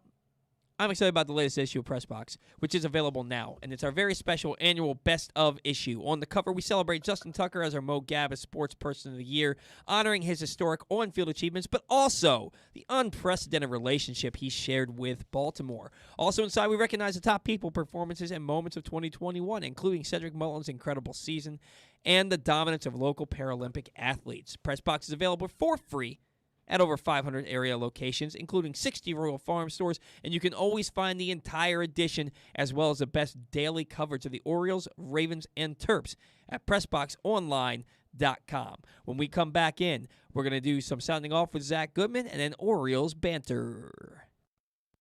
Sports fans, the wait is over. The all-new FanDuel Sportsbook is now open at Live Casino and Hotel in Hanover, Maryland. This is your chance to win big right in your own backyard. Bet on every sport with self-service kiosks and watch all of the action from the best seat in the house. Make every moment more at the all-new FanDuel Sportsbook at Live Casino and Hotel in Hanover. Please play responsibly. Gambling problem? Please call 1-800-GAMBLER or visit mdgamblinghelp.org.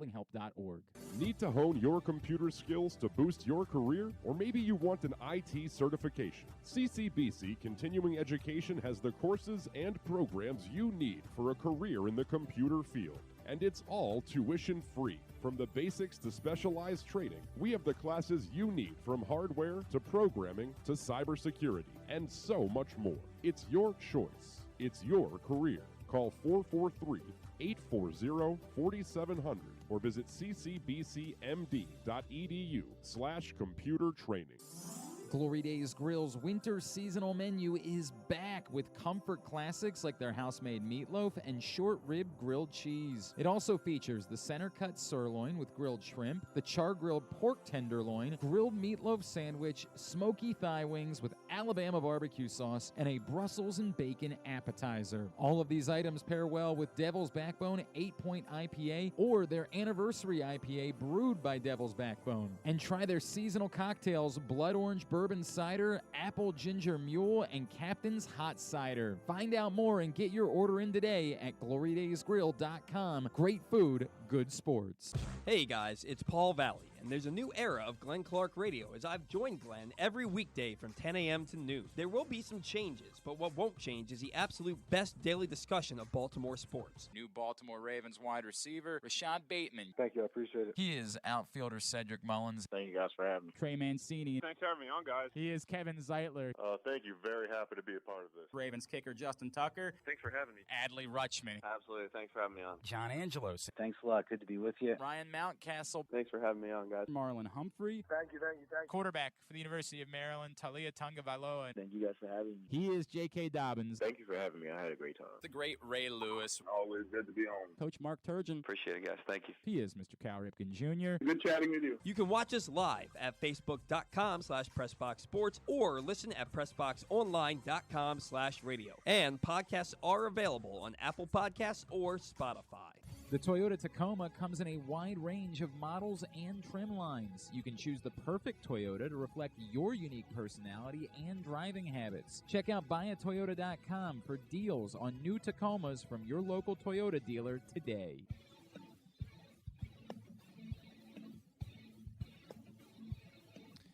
Back in here live on the Bat Around. That music is super loud. It is really loud. I don't know why it was that loud. I didn't think it was that loud, but it was. So there we go. Fair enough. We're back in here on the Bat Around talking all things Orioles and baseball right now. Zach. Oh, no. Zach wants to sound off. And Zach sends me his sounding off every Friday night. Yep. And I'm usually right on board with him. Mm-hmm. Not on board with this one. Okay. Not on board That's with this okay. one. And, That's okay. and I let Zach know this last night. Yep. I said, you can do it, man. It's your segment. Yep. But, man, like I told him he's talking to a wall because I have no input on this. I'm going to make a lot of people mad with And he's going to make a lot of people mad with this one. But go ahead, Zach. What do you have for us for sounding off? All right, I'm gonna come out with a prediction. My breakout candidate, my minor league breakout candidate for 2022 is Yankees shortstop Trey Sweeney. He was taken in the first round, 20th overall by the Yankees in this past draft. And I know I'm hyping up a Yankees prospect here, but I just want to throw this out there that I think Trey Sweeney is going to be a top 100 prospect by the end of this year. I think he's going to assert himself as a top 5 shortstop prospect in all of baseball. And I think the guy's going to tear the cover off the ball. If you've seen this guy lately, I just saw a video of him swinging this week. The guy's got, he's always been big. He's a big lefty bat who kind of resembles Gunnar Henderson a little bit in his build, but he's actually even bigger than Henderson, a little bit taller, a little bit more muscular than Henderson. The guy's massive. He just looks like one of those guys that's going to be a great player. I had him ranked number 20 in my top 50 of the MLB draft last year when I do that, the draft show that I always do every year. And Trey Sweeney was a guy that I had ranked very highly. I think MLB Pipeline had him ranked somewhere in the 70s, but I was a little bit higher on him because I loved the body and the projection. The guy just looks like he's going to hit absolute tanks. The guy's big. And he has lightning-quick hands. He's got a great hit tool. The power, I think, is still going to come because he's still building that strength in. Right now is probably about a 55 power guy, but could get to 60, 65 in the coming years. But when you look at his body type, it certainly looks like a guy who could hit well for power. But the guy overall is the breakout candidate for me for 2021 or for 2022, excuse me. And I think he's going to be an absolute menace in the AL East for incoming years. But I just wanted to get that out there. That's my prediction. I like making these bold takes. Trey Sweeney, is that his name? Trey Sweeney. Trey Sweeney. Have you seen him play? No. He's very good. I'm sure he is. He's very good. I'm sure he is. I'm sure there's plenty of very good players out there who I haven't seen play. And I have no desire to see this man play. Okay, fair enough. He's a Yankees prospect. He is a and Yankees we're talking prospect. about a Yankees prospect. Yes. And Zach's super. You could hear it in Zach's voice and in his cadence how excited he is about this guy. And he's a Yankees prospect that Zach's talking about on the Orioles-centric show. Mm-hmm. You know, it's okay. It's okay, It's I okay. guess. Look, well, I like to look at things kind of not as an Orioles fan and as a baseball fan, and Trey Sweeney is one of the guys that I'm very excited about. No, I'm not looking at it as an Orioles fan. I'm looking at it as our audience is Orioles fans and probably don't want to know too much about a Yankees prospect. However, I just got a text, by the way, from a listener who's been on the show before, Eric Garfield, who is under the Twitter handle is what it's called, Eric_Birdland. He said, I watched Sweeney like 15 times last year. You were so right.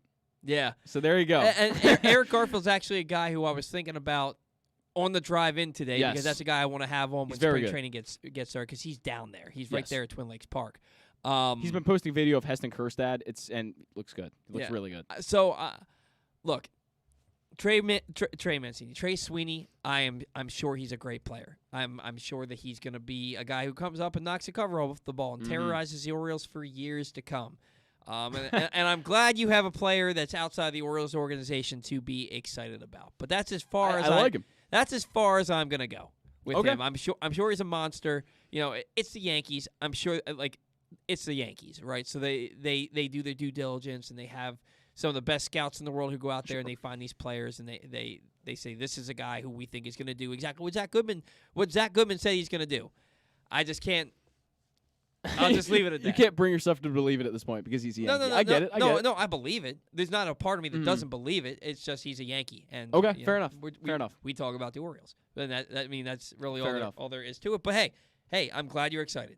Okay. I'm glad that you're glad that I'm excited. I'm glad you're excited. All right, moving on. Selling off with Zach Goodman was brought to you by Underdog Fantasy Football. We can bet on sports in Maryland, but we still can't bet online or on our phones. However, you can feel like you're betting, and totally legally, and right on your phone by playing Underdog Fantasy Football. Player props, parlays, and traditional fantasy games are all available, and we're going to give you some free money to play with. Thanks to our friends at Underdog Fantasy Football. You can go to UnderdogFantasy.com or download the Underdog Fantasy app. Use the code PressBox, and whatever you download, up to $100, we will match. So when Zach goes down there on his way down to DC tonight, and he bets $13.17. That's all he's got in his. That's all I got my entire bank account. Spider-Man Velcro wallet. Wow, taking shots in the show now. He's gonna do that on his phone at UnderdogFantasy.com, and PressBox will match him that entire $13.17. You can do that with Underdog Fantasy Football. I might make my first bet. Okay. Using Underdog tonight, because people are always talking about these parlays, and generally they give you a free one. Mm-hmm. I want to see if I can make some money. If I can make some money, maybe for that dog that we're gonna go try and get here in a month. Oh, and really? a half. Yeah, we're thinking about getting a dog. We're gonna get a dog. Is it like a thing to train you for your first kid? I don't know that we're looking at it like that. You're not the first person to bring it up that way. Mm-hmm. I think that I've just been. You just want a dog. Bitching and moaning about how much I want a dog ever since I've met Laura. So she finally said to me, She's giving in. Babe, we can go in March and look for a dog. And I was like, yes. What did you do to get her to say that? I literally just browbeat her about it. Yeah. Just nonsense. Babe, you know what would be really awesome in this house? What a saint. A dog. Wouldn't it be so cute to see our You're cat you're like Lena? a little kid talking to his dad. Wouldn't it be so cute to see our beautiful cat Lena playing with a dog? If I get an A on my report card, can we have a dog? Yeah, for real. Hey, I got to go bowling if I got A's on my report card. Really? My dad used to take us to this place, and it was connected to a bowling alley, and I can't remember what it was called. And oh my gosh, maybe one of my sisters knows. Maybe I'll text them during the break and see if they can remember the name. But there was this place that my dad took us to, and if you had A's, you got tokens for A's. And Really? It was like a Chuck E. Cheese, but it wasn't Chuck E. Cheese. And that's the reason that in third grade I got straight A's. That's the reason, because I was like, because my sister April got straight A's all the time, right? And she got all the tokens. And I was like, damn it, I got to get me some tokens. I got straight A's. Yeah. I got straight A's on my last report card in third grade. So what a way to end the school year and bring in summer, then go into this Chuck E. Cheese-like place and get him free tokens for 5 A's. All right. It was awesome. Nice. Anyway, moving on. Paul's childhood memories. Paul's childhood memories. But I can't, not great memories, because I can't remember the damn name of the place. I remember where it was. It was in Timonium. It was attached to that bowling alley that's there now. Oh, yeah. Across from the fairgrounds. Yeah. Yeah, okay. This place was attached to it, and I can't remember what it was called. Cannot remember I don't what it know was either. called. Anyway, Orioles banter today. We're going to talk more in depth now about the Orioles in the top 100. And again, if you're just tuning in, the Orioles have placed 5 prospects in the top 100 prospects list according to Baseball America, and in the top 101 according to Baseball Prospectus. It's the third time in franchise history they have 5 players in the top 100. Headlined by Adley Rutschman at number 1, Grayson Rodriguez at number 6, DL Hall at number 52, Gunnar Henderson at number 57, and Colton Cowser at number 98.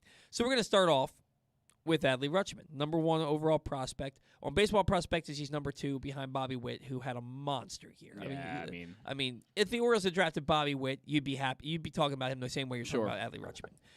But Rutschman / 285, 397, 502, 23 homers, 75 RBIs between 2 levels. He's expected to spend most of, if not all, of 2022 in the big leagues. The only way that he doesn't start in the big leagues is if service time manipulation is still a thing with the new CBA. And so I look at this. Sorry, you just stared at me like I'm in deep thought right now. So stone I'm cold. in deep thought. It's throwing me a little bit. But look, Adley Rutschman should be the Orioles opening day catcher. Adley Rutschman, the second he steps onto a major league field, is a top 5 catcher in the game, if not top 3. Right. So is there really any? What argument can the Orioles make to keep him down at the minor leagues? It's not service time manipulation. There isn't one. He's ready. He's shown he's ready. And the guy is when he comes up, the day he enters the major leagues will be a top 5 catcher in baseball. And that's just the way it is. And, he'll be a Gold Glove candidate the day he steps on the field. He'll be a Silver Slugger candidate the day he steps on the field. This guy is a complete player who's shown at every level he can hit the ball well. I remember Michael Elias over the summer saying, we saw him down in Bowie. He was great. Then we sent him to AAA, and he was better. And and that's not entirely surprising because a lot of the best talent you face is in Bowie at the AA level because there's guys usually the top prospects for teams are at the AA level for the majority of the time. But Rutschman, has proved at every level he's the guy. He's the guy who should be up here, and he's nothing left to prove really. Well, but to make the argument for him being better at Norfolk, a lot of pitchers in Norfolk are guys who have major league experience. Yeah, There's true. a lot of guys in there that have major league experience, and you don't get to the major leagues if you don't have explosive stuff. Right. Unless, you're part of the Orioles 2021 minor league Tom system. Eshelman. Yeah, Tom Eshelman or Spencer for Watkins. example. But yeah, no. And then the thing about Rutschman, he had a bit of a swoon there in May where he was just end of May, beginning of June. I think it was a 27-game stretch where he was not good. A lot of people didn't notice it because the totality of his season was so great. Right. I happened to notice it because I was checking the box scores every day, and I was trying to watch Adley's at bats on minor league baseball TV, and I noticed that he had a long stretch there where he just was not performing well. It made me nervous, and then you find out that he kind of started looking at Juan Soto's swing, and he started looking at Cody Bellinger's swing, and he took more from Soto's swing than Bellinger's swing, but trying to fix what was ailing him. As far as the swoon that he was in, and then he rights the ship, and then goes up to Norfolk and just tears the freaking cover off the ball. Yeah. This is a guy, and when we talked to J.J. Cooper earlier this week, Glenn asked him if Rutschman was a first base prospect, where would he be in the rankings? And he said he'd probably still be a top 10, top 15 player, but he wouldn't be number one. He's number one because the bat, switch hitter, power from both sides, the bat, to go along with the Gold Glove caliber defense, the arm, the ability to call a game, it makes him an otherworldly prospect. Yeah. It's not just Rutschman's bat; it's his entire game, his defense, his arm, his being in tune with the pitching staff, and then with the bat on top of that. That's why he's number one prospect in baseball. So I think he's going to be here sooner rather than later this year, hopefully on opening day. Grayson Rodriguez coming in number 6. He overall Orioles' second prospect. He's 9-1, the top pitching prospect in all of baseball. 9-1, 2.36 ERA, 161 Ks, and 103 innings. Pitched over 23 starts between two levels in 2021. He's expected to begin the season in Norfolk, but could make his way to Baltimore before too long. Now, Stan says he expects him to spend half, if not 2/3 of the season in Norfolk. I agree with that. Do you agree with Stan that this is going to be one of those things where they're going to try and lengthen him? They're going to try and get him to start going 6-7 innings and starts. Yeah, I mean, I remember there was a podcast last year, and I can't remember who it was by. I want to say it was either MLB Pipeline or Baseball America. One of the two said that there are some concerns, or it could have been Keith Law too. That might have been him too. But someone was saying that Grayson Rodriguez has more or less been babied at the moment, where he's been throwing 5 innings per game. Sometimes they'll let him go 4 or 6. But he hasn't really gone deep into games where it's 7, 8, 9 innings. And that's really what you want to see from an ace. I've looked at Grayson Rodriguez for a long time, and I've said this a few times on the show, as a very similar pitcher to Steven Strasburg. I think he reminds me a lot of him. And when you look at Steven Strasburg, is Strasburg going 5 innings in games that he's pitching his best? No, he's going 7, 8, 9 innings. And that's what you need to see from an ace. And if Rutschman is the ace that the Orioles say he is and that other people think he is, then he's going to have to stop being... Well, you said Rutschman. Oh, Rodriguez. But if he's going to be this ace that people say he is, he's going to have to go 7, 8, 9 innings at some point. They're going to have to take the training wheels off him and let him just go as much as he can, because we know he can do it. It's just, obviously keeping the arm healthy is a priority, and the Orioles have a plan, I'm sure, in place that is very in tune with his body and how he feels each day.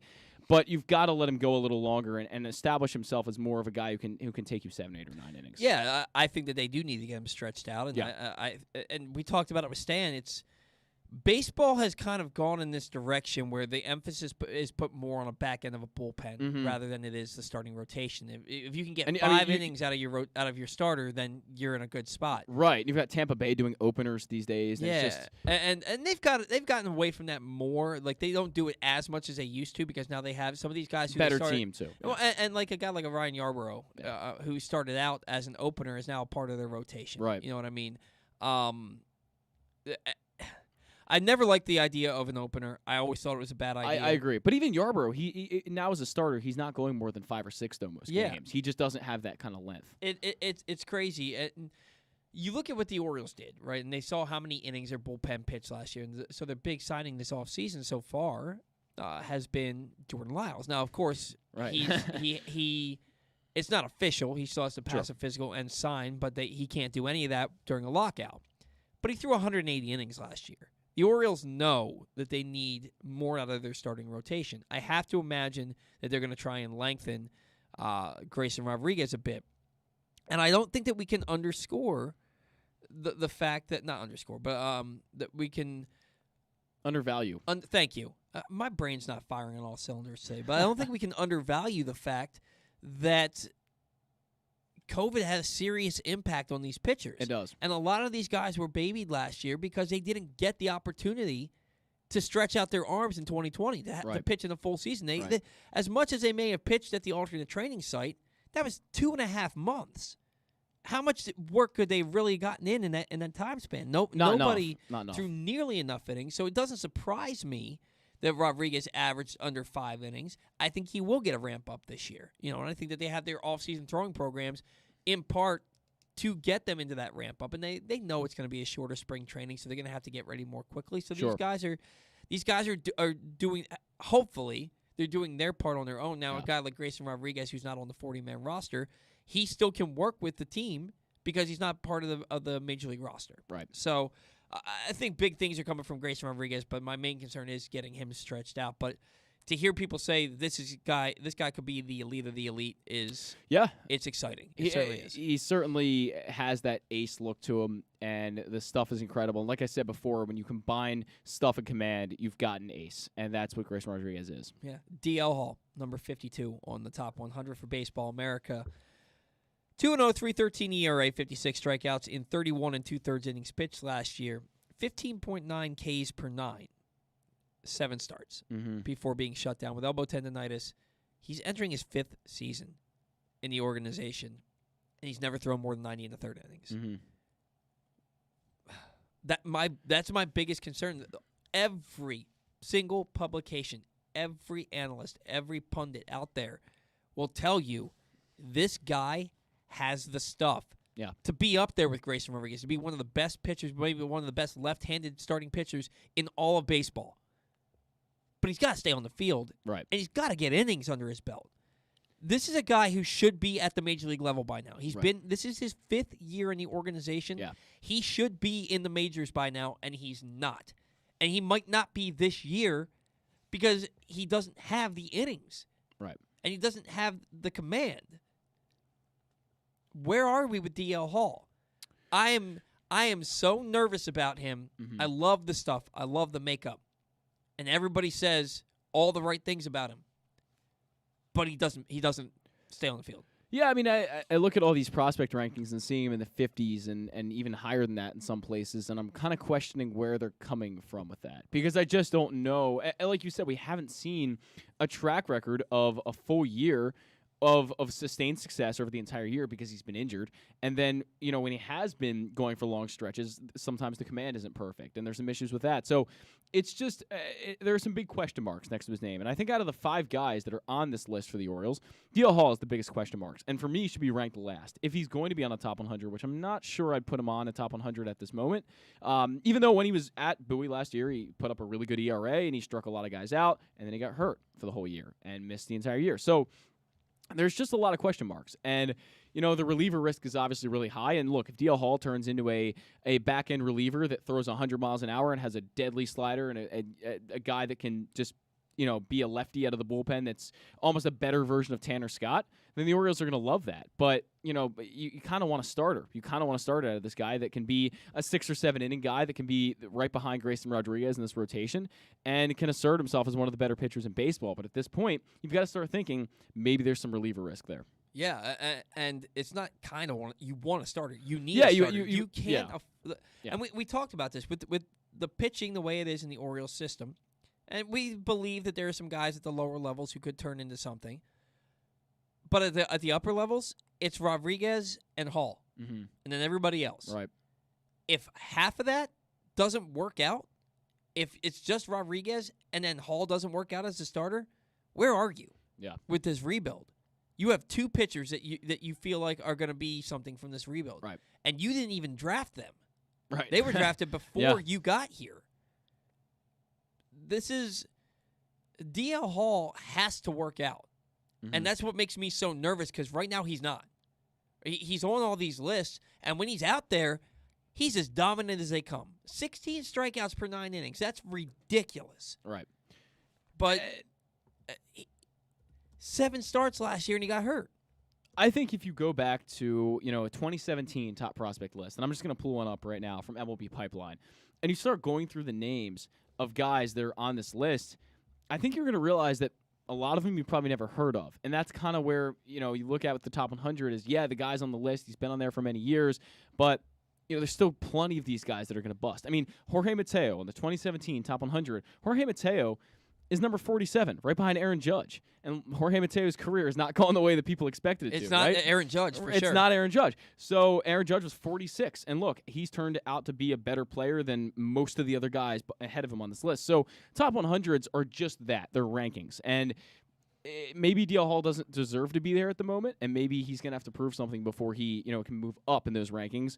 But personally, I'm not even sure he would be on mine right now if I were to put together one. But if you look at this list, I mean, you look at some of these names. Andrew Benintendi is the number one prospect on the 2017 top 100. He's the number one guy. And if Andrew Benintendi's a solid player. Right. Boston, I thought, gave up on him way too quickly. They did. And I would agree. I don't think he's number one prospect type. I don't think Yeah. he's one. I don't think he's a game changer. But he's like, I look at him like I look at Alex Gordon, Mm-hmm. where he's just a good player. Right. He's just a good player. He's going to go out there and he's going to do his job. But then there will be some guys you never heard of, like number 25, Anderson Espinoza. I've never heard of that guy. And The name sounds vaguely familiar, but I don't know. I don't know him. But that's just my point here is that there are going to be guys that end up busting, and there are a lot of guys here that have turned out to be very, very good players. I mean, there's Cody Bellinger's on this list, and Lucas Giolito. And, of course, they're great, great players, but not everyone's going to work out. And so hopefully the Orioles don't find themselves in that position with their pitchers. right. And look, you can do worse than to have DL Hall turn into Andrew Miller. Right? Sure, that'd be great. I'd love that. You can do worse. But you want a starter out of him. You believe that you can find other relievers. Right. Especially with the starting depth that we've been talking about, and the Orioles have a lack of it. You need this guy to be a starter. This is a big year for DL Hall. It is. It's a huge year for him because, again, 5th year in the organization, he should be here. He should be here, but he should have been here last year. And the fact that he's not is kind of telling. Yeah. So let's see what he does. Hopefully they've realized that maybe it was just him trying to throw too hard. Just go out there, play your game, trust your stuff, take a mile or two off the fastball, and, you're still going to be a dominant pitcher. Hopefully that's what it was, and it's not something that's more nagging. But it's good. It's good that he has already started throwing program and he's back on a mound. It should be a full go this spring and summer. Yep. Hopefully. And Exactly. we'll see. It's big. He'll start at Bowie, and if he pitches well, he'll work his way up to Norfolk. Yep. Maybe get a cup of coffee in August or September next year. I can see it. This coming Yeah. season. But he's got to stay on the field, and the guy's got to get over 100 innings this year. If DL comes out and throws and has the year this year that Grayson Rodriguez had last year, throws over 100 innings, has that sparkling ERA, and those K numbers are still there, I'll get back on board. But right now, I'm hanging off the side of the ship with Same. with trying to jump down to that dinghy. Getting very with nervous. with Getting DL very Hall. nervous. Gunnar Henderson checking in at number 57, his first appearance on this top 100 list. Slash 258, 350, 476 through 3 different levels. 17 homers, 74 RBIs, 16 stolen bases, and 28 doubles last year. Again, at 3 different levels. I put in my notes he should start at Bowie. I can see him starting at Aberdeen. Again, it's up to him to have a big spring. You have a big spring, and you'll go to Bowie. Possibly make his way to Norfolk and potentially put himself in the Orioles' plans for 2023. Yeah. And when I say possibly go to Norfolk, I mean at some point this summer. I think that you're going to see him graduate a level or two this summer, depending on where he starts. He signed with Scott Boras. Scott Boras doesn't sign nobodies. No. Right? So Gunnar Henderson is one of those guys I'm super excited about. I think he will ultimately move to third base. I can also see Jordan Westberg ending up playing second base for the Orioles, and the shortstop being somebody who either isn't in the organization yet or just being somebody else who has the better glove. I think Right. that ultimately you're going to have Westberg at second and Henderson at third base when it's all said and done. And if the Orioles have the number 1 overall pick, I think they're going to take Brooks Lee. I really believe they're going to take Brooks Lee because he's going to be the best college player on the board, and they love college players, and I think he'll be your shortstop. I look at, and we're talking a couple years down the line, right? Assuming they still have the number 1 pick this year. But I look at Gunnar Henderson, there's nothing to not be excited about. And you saw all the Oppo Taco power from it. It seemed like most of his home runs went to left field last year. Big-bodied kid, great bat, decent enough glove, good arm. Gunnar Henderson, it's exciting that he's on this list. We haven't seen a middle infield prospect on the Orioles, on the top 100 from the Orioles since the Machado and Jonathan Scope days. How are we looking at Gunnar Henderson? How do you feel about him? Probably not going to see him this year, but good chance to see him in early 2023. Well, clearly he was overmatching everyone at Delmarva. He was way better than everyone else there, and he crushed the ball. Went up to Aberdeen, struggled a little bit. He started off very slow. I believe he was 0 for 27, 0 for 30, yeah, something to hit start into off. some bad luck. Yeah, too. he just had a bad start, but then he really figured it out and ended up getting a promotion to Bowie, which he did not hit well either at, but it was only like 6 games. So yeah, the power is there. The power was there, but we're not going to put much into 6 games anyway because it's just not a sample size to really care about too much. But Henderson's got all the talent in the world. When you talk about a guy with makeup, his body has so much projection left in it because he's only 20 years old, and the guy has gotten very big since coming to the Orioles. He was pretty skinny when he was coming out of high school, and now he's muscular and big and growing a little bit. So those are all things that are going to keep helping his power and his hit tool. And the guy is someone that I think is going to be an impact lefty bat. The power is probably like a 55 grade right now, but it could develop into a 60 grade. It's certainly above, I think, where I expected it to be at this point. And he's a guy that, is like you said, one of the best shortstop prospects the Orioles have had in a long time. I would agree with you that I don't necessarily think he sticks at shortstop. I think he's definitely a third baseman. But I also think there's a chance he could move to one of the corner outfield spots based on limited mobility. And I just haven't seen enough of him, I guess, in person yet to say whether he's going to be a third baseman. I'd like to see a little bit more of that this summer. But I think there's some definite defensive questions about where he's going to play. But the guy's going to be an impact player one way or the other. Yeah, that's my opinion. I agree. I think he's going to be an impact player as well. And everything we've seen, a hell of a guy. Yeah, just a really good kid. I met him at the Orioles. I believe they called it the Caravan when they did that in place of FanFest a few years ago. Very nice guy. Very nice guy. And then Colton Cowser, drafted 5th overall this past summer. He checks in at number 98 on the Baseball America Top 100, though he's number 46 on Baseball Prospectus Top 100 or Top 101. Slash 375, 490, 492 in 32 games between 2 levels. Should start at Aberdeen, has a real chance to move quickly. Yeah. There's nothing to not be excited about with this kid. They think that he could stick in center field. He's got a good arm, got a good glove. He's got speed. He's hitting for better power than they expected. Yep. The swing is so pretty. It really is. The swing it is really so is. pretty. I think behind Rutschman, it's the prettiest swing in the Orioles minor league system. They talked about him as somebody talked to me about this when the Orioles drafted him, saying that he is in the mold of a Nick Markakis, but with more power. Yeah, definitely. Nick Markakis is one of my all-time favorite Orioles. Mm-hmm. If the Orioles have another player like that in Colton Cowser, there's nothing to not be excited about with this kid. My comp out of the draft from him was a little bit of a faster Michael Conforto, but without maybe a little bit less power than Conforto. So that's kind of where I stand on him. But, he's a guy I've made my feelings very clear on this guy. He's a great contact hitter who I think is going to be a 300 average guy year to year and probably up close to 400 on base percentage. And I think you'll see him do that in the minors this year where he's going to be well over 400 on base because he just is a really polished player. And he's, somewhat safe. I think that pick the Orioles made was definitely safe. They were going for a guy that they believed is going to be a major league player one way or the other. Maybe not a star, maybe not, an Aaron Judge or something, but a guy that's just consistently comes out there like a Conforto and plays every day and is a really, really solid baseball player. So I think that's what they went with. And the guy is just very talented on many levels, and he's gonna move very quickly. Is this a guy who you think is in the Orioles' plans for early 2023? Yes, I think he could even make a cameo this year. I would not be shocked. I think he's that advanced. Where does he start this year? Does he start at Aberdeen? Aberdeen is what I would think, yeah. Aberdeen, and maybe make his way, kind of pull like a Jordan Westberg, or maybe Westbrook started out at Delmarva, but Yeah. maybe this guy, cause he got his feet wet at Delmarva and he tore the cover off the ball. Yep. So maybe this is a guy who starts at Aberdeen. Could skip AAA. Who knows? Yeah, You never know. But he's certainly an exciting prospect. And Zach, that's not the first time you said that you think that he could make a cameo this year. Yeah. You really believe in this kid. I do. And I do too. I don't know that he'll make a debut this year. I think it really depends on how the Orioles are playing, if there's injuries, and where they really see themselves as a franchise late this summer. So we'll see with that. Now you have some guys who are knocking on the door. I was very surprised. And I guess it's because he only did it one time so far, and it was his first full professional season. Kyle Stowers, 278, 383, 515 slash line between what was it, three levels? I believe it was 3. Yeah, 27 homers, 85 RBIs, both led the Orioles system, the Orioles minor league system. Orioles co-minor league player of the year with Adley Rutschman. Kyle Stowers, man, the fact that he's not a top 100 prospect, I mean, what more does this kid need to do?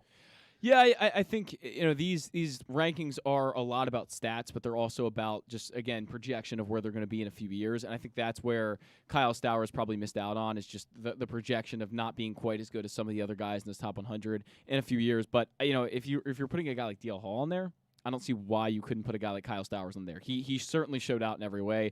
The power is real. The on-base ability is real. There is a lot of swing and miss in his game right now that maybe needs to be cut down a little bit, and his defense is also sort of a little bit of a question for everyone right now. But the guy's a pure hitter and someone that's going to do very well at the major league level, and I think we're going to see him very soon. Some of the hardest exit velocities that they have in the system. Yep. So I'm excited for Kyle Stowers. I think we'll see him at some point this year.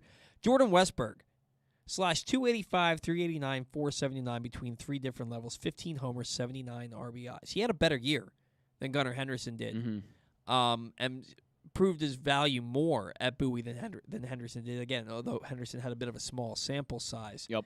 But he's on the outside looking in. Now, he is in Baseball America's top 15 knocking on the door for the top 100, and I think he gets there sometime this summer.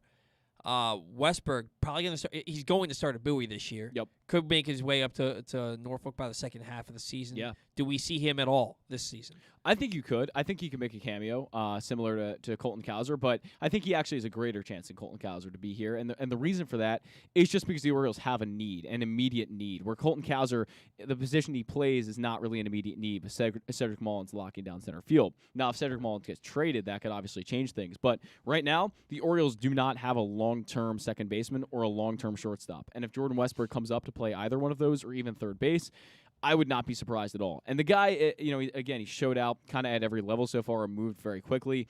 My biggest concern with him coming out of the draft was, can he cut the strikeouts down? Can he cut the swing and miss down? And he did. And that's one of the most impressive things to me, that he came out here and showed the power. He showed the athleticism. Very good athlete. Very, very good athlete. 285 batting average and a 389 on base percentage. That's a guy who has a pretty good idea, I think, of the strike zone. Definitely, 100%. Yeah.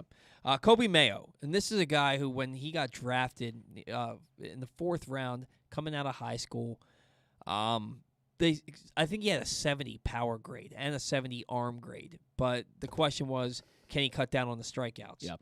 And all he does is come out in 53 games and slash between 2 levels, slash 319, 426, 555, 9 home runs, 41 RBIs, and 11 stolen bases. And again, in 53 games. This is a dude, man. You talk about Gunnar Henderson going to third base. Maybe Mayo ends up over at first base long term. But this is a dude that he far exceeded my expectations last year. Mine too. And I think he could profile as. I think it's going to take him a little bit longer to get here because he's a year behind age-wise from Henderson. But this is a guy who I think who could hit in the middle of the Orioles lineup in a couple of years. So this is a guy that kind of reminds me a little bit of Eric Hosmer. I think the bat profiles are kind of similar, where you're going to get a lot of home runs, but maybe the on-base percentage and batting average might not be where you want it to be all the time. Hosmer obviously had some great years. I'm not even saying he's going to be as good as Eric Hosmer was in his prime, because Eric Hosmer was unbelievable. But Mayo is a guy that certainly exceeded expectations for me and like for you as well. And he's a guy that certainly is producing exit velos. He's hitting the ball very, very hard. And his swing is super pretty. it is very pretty swing. And Yeah. again, I keep talking about it with his body, but the guy's just huge. He's massive, and he has that projection, again, to be a guy that's going to hit for a lot of power. So, the great arm strength. Biggest question is where's he's going to play. He could be a corner outfielder, too. He could be a guy who ends up in right field. Yeah, with the arm that he has, you don't want to put him at first base. Right, You right. don't. You But it's kind of a waste. If you're going to have Gunnar at third base, that's where Right. Mayo plays. Corner outfield could be a thing. And then you start looking at the Orioles have a log jam with outfielders. This is a good problem to have. It's a great problem This is to how have. you get pitching. You know what I mean? But Could be a guy we see traded. Mayo is a great candidate for that. he could be. And then you look at Heston Kjerstad, number 2 overall pick in the 2020 draft. Impressed versus live pitching and instructs in mini camps. Well, he's likely, from what Rockabako was saying, to receive now because of how he performed. It was originally that he wasn't going to, but then he performed so well against live pitching that there's a good chance he's going to receive an invite to Major League Spring Training. Probably going to start at Delmarva. I didn't see the videos that Eric Garfield posted. I'm very excited to go take a look at those great, after the show. But he's number 2 overall pick. He should be knocking on the door of the majors by now, and he's not because he hasn't played because of the myocarditis. Is this a guy who can get himself back on the map, who can go out there and with a big season put himself back into the Orioles' immediate plans? He has a lot to prove, and there's a long way to go for him, I think, to get him back into that top 100 conversation. But I do think he can get himself there. If he comes out and puts up Adley Rutschman-like numbers, he'll get himself there. But if he comes out and puts up mediocre numbers, which is kind of what I expect because I think the start for him is going to be very slow. I just don't expect a big, quick start for him. But I think once he starts to settle in a little bit, maybe get more confident, he's going to start tearing the cover off the ball. And this guy went number 2 overall for a reason, and another guy who produced top exit velocities from his class in that draft. So he's a guy that he very much fits the Orioles mold. He hits the ball hard. He sprays the ball to all fields. He's got a nice swing, and I think there's a lot of reason to be excited. But I would say temper your expectations for a fast start because I don't think that's going to happen. Guy with light tower power. He will tear the cover off the ball, and I can see a slow start for him, and I can see him, but I can also see him being like, you know what, I have something to prove and getting out there and getting off to a hot start. He hit a ball in one of Eric's videos where you could hear Eric just exclaim at it because of how hard the guy hit the ball. I mean, it went a mile. It was just the guy knows how to hit. Obviously, it was BP, but it's still just he's got light tower power. Yeah, I gotta be super excited about as well. Temper the expectations a little bit because yes, he was number 2 overall pick, but yes, he also dealt with a serious heart issue. For all intents and purposes, from everything we've heard, he has recovered fully from. So it should be he is a full go at this point. I'm excited to see what he can do. I'm excited to see him get his first pro action and see what he does because you can't miss on the number 2 overall pick. And if it just took a year longer to get him here, but he ends up being who they thought, that's huge. For the Orioles. So I do think Kjerstad gets that minor league or the major league spring training invite. But do you think Kauser gets one? Yeah. I would say why not? Yeah. I the way that he played and with how quickly people expected to move with their expectations from him, I would imagine that I agree that you're going to see him at major league spring training as well. And guys, we want to for our listeners, just be prepared. Be prepared because some of these guys, some of these players that you're falling in love with. In their system aren't going to be here. Right. Some of these players are going to get traded, and some of these players are going to get traded and have really productive big league careers elsewhere. And you're going to sit there and be like, "Oh man, the Orioles go." The goal is to trade the guys to get the starting pitching. You're going to have guys who are going to have big years here. Right. So try not like. And it's easy to do when your team's losing 100 to 108 to 115 games 3 out of the last 4 years. It's easy to look at Mike Yastrzemski going to San Francisco and hitting over 20 homers. It's easy to look at that and be like, and playing great defense out there. Right. To be like, oh, the Orioles gave up on him too soon. He was 30, guys. He was 29 years old. And never did anything in the Orioles minor league system. And this past year, he hit like 220. Yeah. Right? Like, these things happen. There's going to be a player that's going to get traded who's going to have an all-star career. Right. On another team. It's going to happen. They have too many prospects in this system, and that's a good problem to have. But let's not Buck Showalter always used to say he doesn't pay attention to other teams' guys. When that does happen, don't pay attention to the other teams' guys. Pay attention to the guys that you have on your team because this is an exciting time. Look, the Orioles may lose 90 to 100 games again this year. But with what you have coming through the pipeline, this is an exciting time because you're going to see these guys graduate, and they're going to and again, ask me how excited I am in mid-July when the Orioles are 30 games below 500. Yeah. But it's exciting. You should be excited. I really think this is a turning the corner season. And inevitably, some of these guys are going to bust. It's just going to happen. That's another thing. There's going to be a lot of them. And a lot of guys you're falling in love with right now that you're never going to see play at the Major League level or never going to play at a good level at the Major League level where they're actually productive. It's just going to happen. It's inevitable. It happens to every organization. If you look at the San Diego Padres a few years ago, I think they had like 9 guys in the top 100.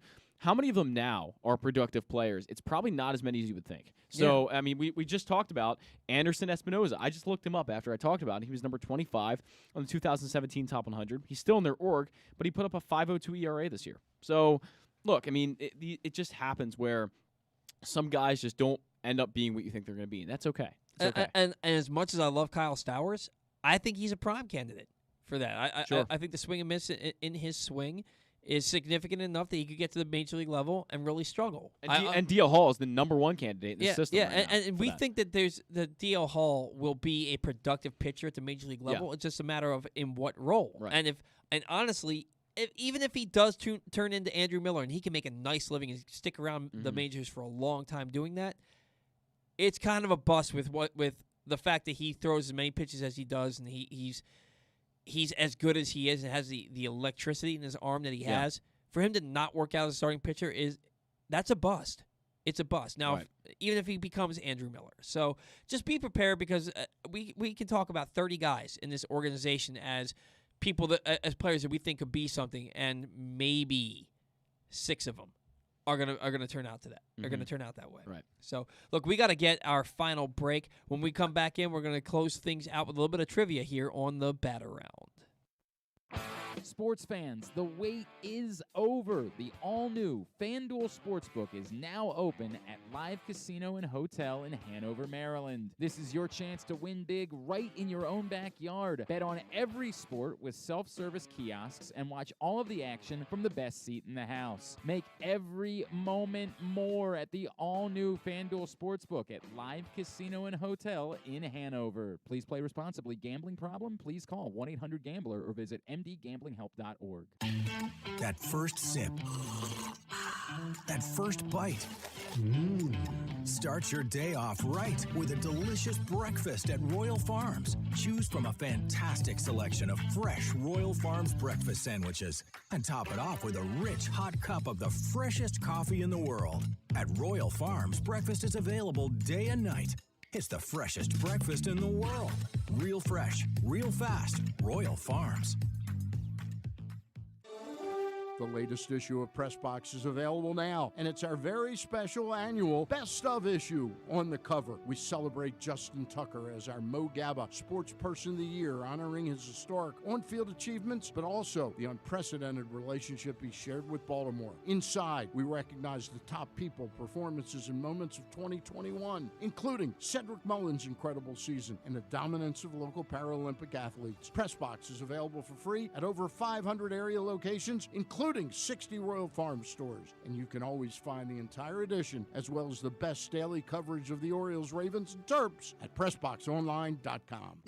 The biggest pro wrestling stars today and all time all have one thing in common. You've heard them on Jobbing Out. Matt and Nick Jackson, the Young Bucks. Thanks for having us, man. Appreciate it. The great Kurt Angle. Thanks for having me on the show. I appreciate it. Matt Riddle. Yeah, man. Thanks, man. The champ, Drew McIntyre. Oh, thank you for having me. The great Ron Simmons. Keith Lee. Appreciate you guys having me, man. Bill Goldberg. My pleasure. Charlotte. Thank you so much for having me. Mick Foley is with us. This is the greatest name for a wrestling show I've ever heard. MJF. I'm glad you're happy I'm on this show because I'm freaking miserable. Le champion! Chris Jericho. Le Champion. AJ, Aaron, Brandon, and Glenn are talking pro wrestling every week on Jobbing Out. Find it at PressBoxOnline.com/radio, iTunes, and SoundCloud. The Toyota Tacoma comes in a wide range of models and trim lines. You can choose the perfect Toyota to reflect your unique personality and driving habits. Check out buyatoyota.com for deals on new Tacomas from your local Toyota dealer today.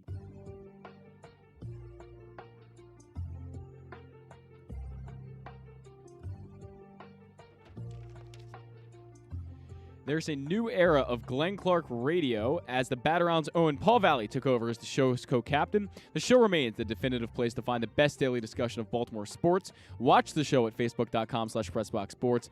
Listen at PressBoxOnline.com/radio. You never know who might pop up on GCR. This week, the guys caught up with the legendary Earl the Pearl Monroe, pro wrestling legend Mark Henry, and the man who gave us American Pie 50 years ago, Mr. Don McLean himself. Find those interviews and more in the Glenn Clark Radio Week in Review feature right now at PressBoxOnline.com. Paul, I'm still amazed. You guys had Don McLean. Don McLean. McLean, whatever. I don't know how to say it. But it's that I'm amazed at that because American Pie is a very, very famous song that I know. And it's not, I wouldn't say it's like one of my favorite songs or anything, but I appreciate it for what it is. It's a very famous song. That's amazing you guys had him on Glenn Clark Radio. It was pretty awesome. McLean. Really? Isn't it really McLean? It's McLean. It's Don I apologize to Don McLean. That is a really famous song that I know. It does not read like that at all. At all. It looks like McLean, but it's McLean. I think his parents got it wrong. I think they're wrong. I don't think that's right. I don't think that's how you pronounce it. I think that your parents got it wrong. I think your last name is Goodman. Oh, yeah? Goodman. There's no U, though, so. It's Goodman. Oh, all right. Goodman. I get it. Anyway, so dumb. Yeah, that was dumb. Now what a great discussion. I am being tasked with getting DJ Cool. Really? It's Glenn was like, Paul, I can book him in a day. I want you to try to get him. And I'm also being tasked with trying to get a TV reviewer to talk about all these shows like Ozark. Okay. And I just started Ozark last night. Don't say a word about it because Laura and I have to figure out. Because Laura just so happens that the day that Ozark starts is her first day. I had to do the show, Glenn's show, and then I had to go to the gym and go to work. Mm-hmm. So we couldn't watch. And I had to do show prep for this show, so we couldn't watch yesterday. She's back to work today, tomorrow, and Monday, and then I work both jobs on Tuesday. So it's like, when are we going to find the time to watch these shows? And Laura was like, well, we can watch it Monday after I get off work. I'm like, yeah, but you're only going to let us watch one episode, then you're going to go to bed. She goes, wait, there's more than one episode? And I was like, it's a whole season. She goes, oh, yeah, we're only going to watch one episode. And I'm like, I want to binge these shows. Of course, then I get super sad after I binge them, and then there's no more episodes to watch. Yeah. I really hope Ozark doesn't do what they did, what Game of Thrones did, where the final season, they split it up into 2 seasons, part 1 and part 2. And so you get season 4, part 1, and then 2 years later, we get season 5. You could just call it season 4, part 2. Season 5. Why wouldn't they just call it season 5? Makes very, very, very I little asked sense Glenn this, and he goes, because it's one season. But it's not. But you have it split up. It's not one season. It's 2 seasons, and you know that part 1's going to end with a cliffhanger that's going to leave you wanting right. more, which is what every season does at the end. So it's season 4 and season 5. Let's not, this is the final season, but it's really the final 2 seasons. Unless it's probably like 6 or 7 episodes in each of the final 2 parts. But anyway, I digress. Good Orioles talk today, man. Talked a lot about the prospects. Talked a lot about the international scouting department and things going on with the team. Koby Perez was fantastic. Special thanks to him. Special thanks again to Stan the Fan Charles for joining us for his weekly segment. You have some trivia for me, though. We do. Before we get out of here. So we talked about a lot last week about the wall and a little bit this week. So that got me thinking. We know Oriole Park at Camden Yards is the #1 ballpark that gives up home runs. And in 2021, they gave up 277 home runs were hit in Camden Yards. So let's go to the opposite end of the spectrum. The 5 ballparks that allowed the least amount of home runs in 2021. Now, I have to preface this with a few things. The Field of Dreams is not included because that was okay. Not I never really, would have thought about that. But then Rogers Center is actually the last one, but I can't include that either because the Blue Jays did not play all year at Rogers Center. Yeah, I think they played like 40 games there or something. Right. Like that. So it's going to be the 5 parks that were actually played in all year that allowed the least amount of home runs. Let's see if you can get this. Is it T-Mobile Park in Seattle? T-Mobile Park is not there. That allowed pretty high up, actually, 193. Did they move the fences there? Because that used to be a pretty cavernous park. It is still a pretty cavernous park, but I think they haven't moved them for a few years. Arizona. Arizona is not one of them. Not one of them. This is a tough one. Yeah. There's some known pitchers parks though around baseball. Oakland. Oakland is not one of them, but it's pretty far down the list. It's very close. Hmm. And I'll give you the numbers as well. So the last one, 147, then 150, 150, 154, and then 160 were the numbers of home runs given up. So I'm going to say Miller Park. Miller Park is not one of them.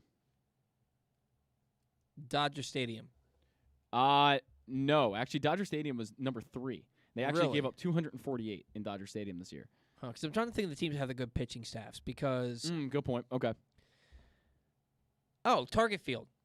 Not on there either. What? Target Field actually gave up 233 this year. This list is stupid. This list is stupid because there's nothing to this now. I can give you some hints if you'd like. Nah, I don't want any hints. Okay.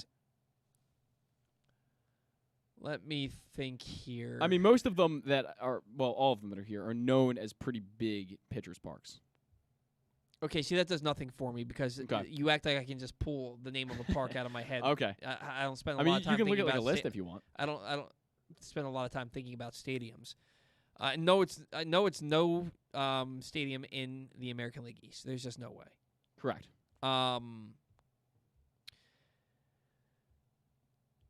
Angels Field, whatever they call it.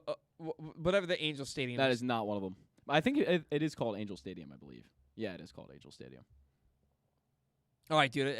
At some point, I'm just gonna end up just naming all the stadiums. All the teams. So I haven't gotten one. I've guessed like 10 stadiums, and I haven't gotten one. Okay, This is a garbage trivia question. I'm sorry, but that's the way I went with this. So number 5, the fifth least amount was Kauffman Stadium in Kansas City.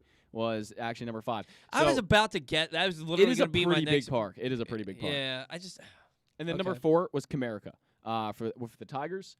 Number 3 was Busch Stadium. Busch Stadium is a known pitcher's park, one of the biggest ones in baseball. I had Kauffman and Busch Stadium in my head. As 2 of my next guesses. Marlins Park was number 2. And then PNC in Pittsburgh was actually the least amount. You know what? I should have gotten PNC because they have one of the deepest left fields. They do. Really deep left field. So there you go. My bad on the bad trivia question, but I enjoyed it. Yeah, you enjoyed I enjoyed it. You enjoyed it. I enjoyed it. See, Zach won't give me... I'll give you players next week. We'll do that. Zach won't give weeks. me Orioles questions because you're too good at them. He thinks I'm too good at them. Yeah. I don't know how good I am at them, but he thinks I'm too good at them. But the whole point... Who hit the most home runs in 1987? Oh, dude, who the hell knows that? I don't know. In 1987 for the Orioles... I just pulled that completely. Eddie Murray. Eddie Murray hit the It probably most. was. It probably was. Look it up. I think Eddie Murray hit like 30. Murray for 30. Murray for 30. 30 for 30. 30 for Murray. All right, let me see. You're probably right. I can't imagine you're wrong. You know a lot about Orioles trivia. You really do. It was not Eddie Murray. He did hit 30. You were right on the dot with that one. But Larry Sheets actually hit 31. So Larry Sheets was the answer to that one. So. Oh, okay. Who would have guessed Larry Sheets? Not me. I probably would have guessed Eddie Murray. Yeah. Next week. My mom literally just sent me a text message. In 2 weeks, I'll come back with asking another. when will I have time to take care of a dog. Mom, I'm 37 years old. Let me worry about that. Don't worry about when I can take care of a dog. I'm 37. I can figure it out. You can hire someone to do that too. Like that's always an option. Yes, because I make so much Babysit a money that dog. I can hire people to take care of a dog. If you need to, I mean, you got to do what you got to do, right? Yeah. Yeah. I have to give you trivia next week. Mm-hmm. I'm going to give you a whopper because Do it. I love it. The whole point of trivia is Do it. supposed to be fun and it's supposed to be something that maybe I can get. I mean, I feel like you can get that. Who the hell would have gotten? I don't know. I probably Who would. the hell knows things about stadiums? I do. I feel like I know a lot about stadiums. I don't know. I have a book for you. Then I actually own a book about baseball stadiums. Actually, is it a recent book? Like over the yeah. You probably have the same book. I got okay. it for free because we were gonna have this guy on when Stan hosted the show. He wrote this book about baseball's cathedrals. Oh, that's not the one. No. That's not what it's called. It's just always say baseball. No, I know the book you're talking about. That's not the one. Because I actually want to read that book. Well, we were gonna have this guy on. It's this thick book, Yeah. and then the pandemic hit, and we never got him back on. But give me a hard one. I'm ready for it. oh, Okay. I mean, you knocked the. I think. Here's the thing that people don't realize about me. I have a lot of ability to retain Orioles information. You know a lot. I know a lot about the Orioles. I am not very good at trivia that I should be good at. I'm not very good at sports trivia and stuff. There's some stuff that I'm good at, like some basic stuff. But I have so much up here about sports. It's hard for me to just pull it. You know what I mean? It's one of those things where like I'll come up with a random stat more easily than I can. I don't know if I'm making sense or not. No, I know what you're saying. But people expect me to know everything about sports because this is what I do, and I'm sure you fall victim to the same thing where people just have these expectations of you that you can never live up to know things about sports. I was sitting there watching a football game with my wife and her brother. It was the Ravens-Packers game this year, and Dave, her brother, didn't know why the clock didn't stop running when one of the Ravens players ran out of bounds and forward progress hadn't been stopped. And I didn't know either. And he goes, huh. And Paul knows everything. If Paul doesn't know, how the hell am I going to know? And I'm sitting there, I'm like, no, man, you know way more about football than I do. Like I don't know as much as people think I know. I know a lot about baseball. You know what I mean? But I know a lot about the Orioles. Stadiums, man, I'm clueless. All right, fair enough. I won't do stadiums again. I couldn't tell you what stadium is a pitcher's park. And I can only tell you that in the American League they don't exist. I mean, the American League East pitcher's parks very don't true. exist. They do not exist here. Otherwise, I couldn't. I've heard about Kaufman. I thought Target Field was a pitcher's ballpark, but the Twins were so bad this past year. Yeah, and they gave that's up so probably many a good home reason runs. for that. And they hit a lot of home runs too. So the one I would have guessed first, if you had given me this trivia question, would have been Oracle in San Francisco, because that is a huge park with that absolutely massive corner in right field. It's very, very big, and that would have been my first guess. But that was number 8 on the least amount of giving up. Yeah, so. see, I'm so used to seeing so many balls hitting the McCovey Cove that but Yeah. it's a pretty cavernous ballpark. I also didn't know it was called Oracle. I don't know the names of most of the Gotcha. stadiums because Fair enough. they've changed so much. I'll do players next time. We'll go back to players, but I'll still make it hard. I'll still make it hard. A stadium. I don't know. I mean, hey, it's fair game. It's baseball trivia. I'm gonna start giving you whoppers now. I'll never get them. I give you this Orioles trivia that's fun, and you're giving me like, who won the Cy Young in 1872? What? Anyway, Ravens fired Wink Martin. Well, they didn't fire him. They mutually parted ways. They mutually parted ways. He had 1 year left on his deal. Or was it 1 year left? 1 year left. Yeah, 1 year left on his deal. And from what I'm reading, it looks like apparently coordinators, from what other people are saying, coordinators don't like to not have, don't like to go into a year with only 1 year left, or go into a season with only 1 year left. And it was probably just time for him to move on. Honestly, everybody was calling for Greg Roman's head all year, and people are upset. I don't necessarily want to see Wink get fired. I'm not glad that he's gone because I think he did a lot of good things for this defense. Yeah, I agree. But when I look at Wink Martindale and the fact that his teams have finished in the bottom third of the league in sacks 2 of the last 4 years, they haven't had a 10-sack player since 2017, and that was Terrell Suggs. Yeah. They don't get after the quarterback. No. And a lot of this stuff was not his fault this past year because of all the injuries. I mean, 3/4 of their starting secondary were lost for the season to injuries. So it's not all his fault. But the fact that he came out and said, we don't emphasize sacks here, and then they bottom third in the league in sacks, and then they give up the most passing yards in the league this year. Yeah. I'll take things you shouldn't say for 200. Exactly. And then people are saying that they think Vic Fangio is going to be the next defensive coordinator. Please no. Please no. He's a good defensive coordinator, but I don't know how that's going to mesh. Maybe he and Harbaugh can go out for some chicken and beer and talk about their feelings. Look, I want Brian Flores here. Brian Flores is a very good coach, but he's getting a head coaching job. I bet he's the head coach of the Bears next year. I was going to say probably in Chicago, so that's almost no chance. But Mike Zimmer would be a fine move if the Ravens could do that. There's certainly some good options out there, but knowing the Ravens, they'll promote from within, which would be probably Anthony Weaver, which would be or Drew Wilkins. Those would be the two options that would make the most sense. I bet it's Anthony Weaver. Probably. That's what I would agree with you. I would agree with you. Anthony Weaver. All right, very good, Zach. Playoff games today. Yep. And tomorrow you got the Titans and Bengals. Yep. Today, and then the game tonight is the Packers 49ers. Yes. Then tomorrow you have the Rams Buccaneers. For some reason I couldn't remember the Rams, even though they're my pick to go to the Super Bowl now. And then the last game of the weekend is going to be the Kansas City Chiefs taking on who are they playing? What was the other AFC game? Titans-Bengals. Titans-Bengals. So it'd be Chiefs and why are we forgetting this? I'm drawing a blank on this one too. It's Chiefs-Bills. Bills, that's right. Yup. Bills defeated the Patriots last week. This is what I'm talking about. My ability to the instant recall, yeah. The instant recall, I am not good at. I'm really terrible instant recall. I got every question that they asked me about my wife when they were doing the newlywed game at her bridal shower. I got every question wrong. Wow. Here's the thing. Every answer I gave was like her second favorite. Oh, okay. Was like her second favorite. And then when she was like, babe, my favorite food, tacos. I'm like, duh. My favorite show, Friends. Duh. What's my favorite type of cheese?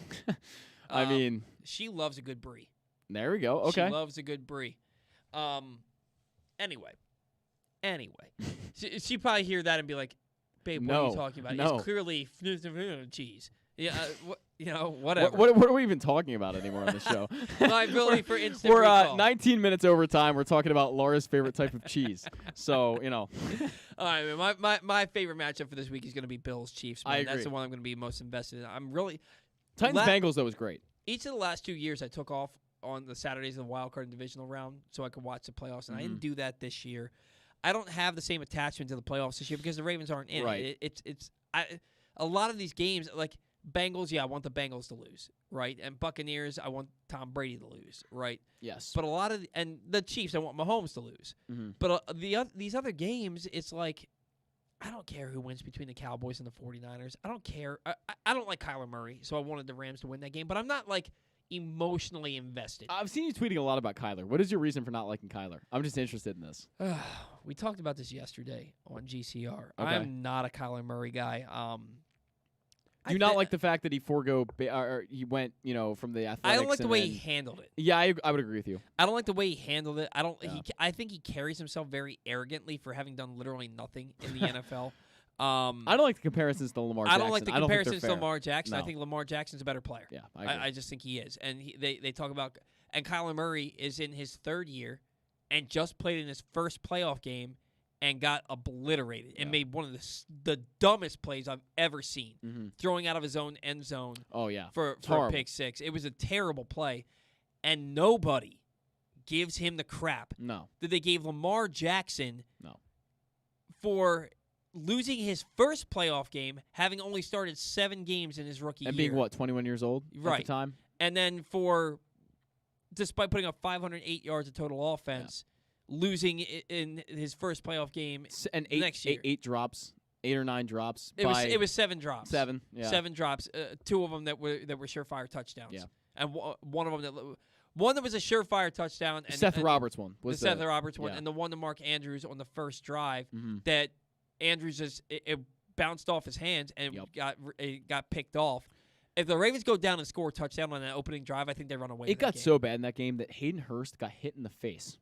He got hit in the face on a throw at the end of the the end of the game. The game was basically over. I thought you meant punch. You mean like with a throw? No, he got hit in the face with one of Lamar Jackson's throws. He was running towards the end zone, just bounced off his face mask. Yeah, that's how bad it got. And let's not blame that on Lamar. Lamar Jackson does not get the crap. I'm sorry. Kyler Murray doesn't get the crap that Lamar Jackson does. No. People are talking about Matthew Stafford, first playoff win after 13 years. And he gets a pass. Right. Peyton Manning didn't make it to the playoffs for 6 years. Yep. Didn't get his first playoff win for 6 years. And is now considered the second greatest of all time.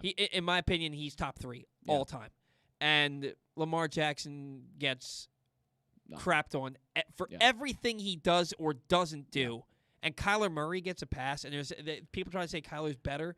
I mean, give Lamar Jackson DeAndre Hopkins. Right. And then look at how bad Kyler Murray was without DeAndre Hopkins. Well, this let's year. not forget people got angry at Lamar Jackson for playing with like little kids in on a basketball court playing football.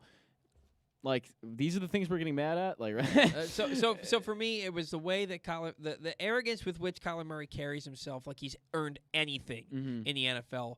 The arrogance with which he carried himself when people were interviewing him. Like the interview on the Dan Patrick Show was so awful, and he should have been so embarrassed and ashamed of himself for the one-word answers. So which one do you think you're going to choose? I don't know. Do you want to play football or baseball more? I don't know. He said nothing. And he just had this arrogant look on his face the entire time. You have earned nothing. Your birthday is coming up in September. I'm going to get you a Kyler Murray autographed football. If you do, I will stab it with a knife right in front of you man. and say, "Don't, you're off the show." Wow. I feel about Kyler Murray the same way I felt about Tom Brady in Tom Brady's first season. A lot of people weren't on the I hate Tom Brady bandwagon back in 2001. Yep. I hated him from jump. Okay. I hated him from jump because I was a Drew Bledsoe fan. Okay. Drew Bledsoe won the AFC Championship game that year when Yep. Brady got hurt. And then Tom Brady gets to start in the Super Bowl. Right. This was what, like 2002, 2001. 1, okay. It was 2001. And I have disliked Tom Brady. I'm trying not to say hate as much because it's a hateful word. I have disliked Tom Brady ever since. I like him more than I used to because I think he's much more laid back with Tampa Bay. And Belichick had a lot to do with my opinion on Tom Brady. Yeah. But, I feel about Kyler Murray the same way I felt about Tom Brady beginning his career. So it could be a lifelong hatred of this man. Anyway, that's going to do it for us here on the Batter On. A lot of nothingness in those last 25 minutes of the show. It's okay. But sometimes it's our show. Listen or don't. Please listen. Please listen. Please tune in. I was just joking when I said that. Thanks for tuning into the Batter On, guys. We're going to see you next week. Hopefully we're going to get a great guest. I'm going to try and get somebody from Baseball America to talk about the Orioles top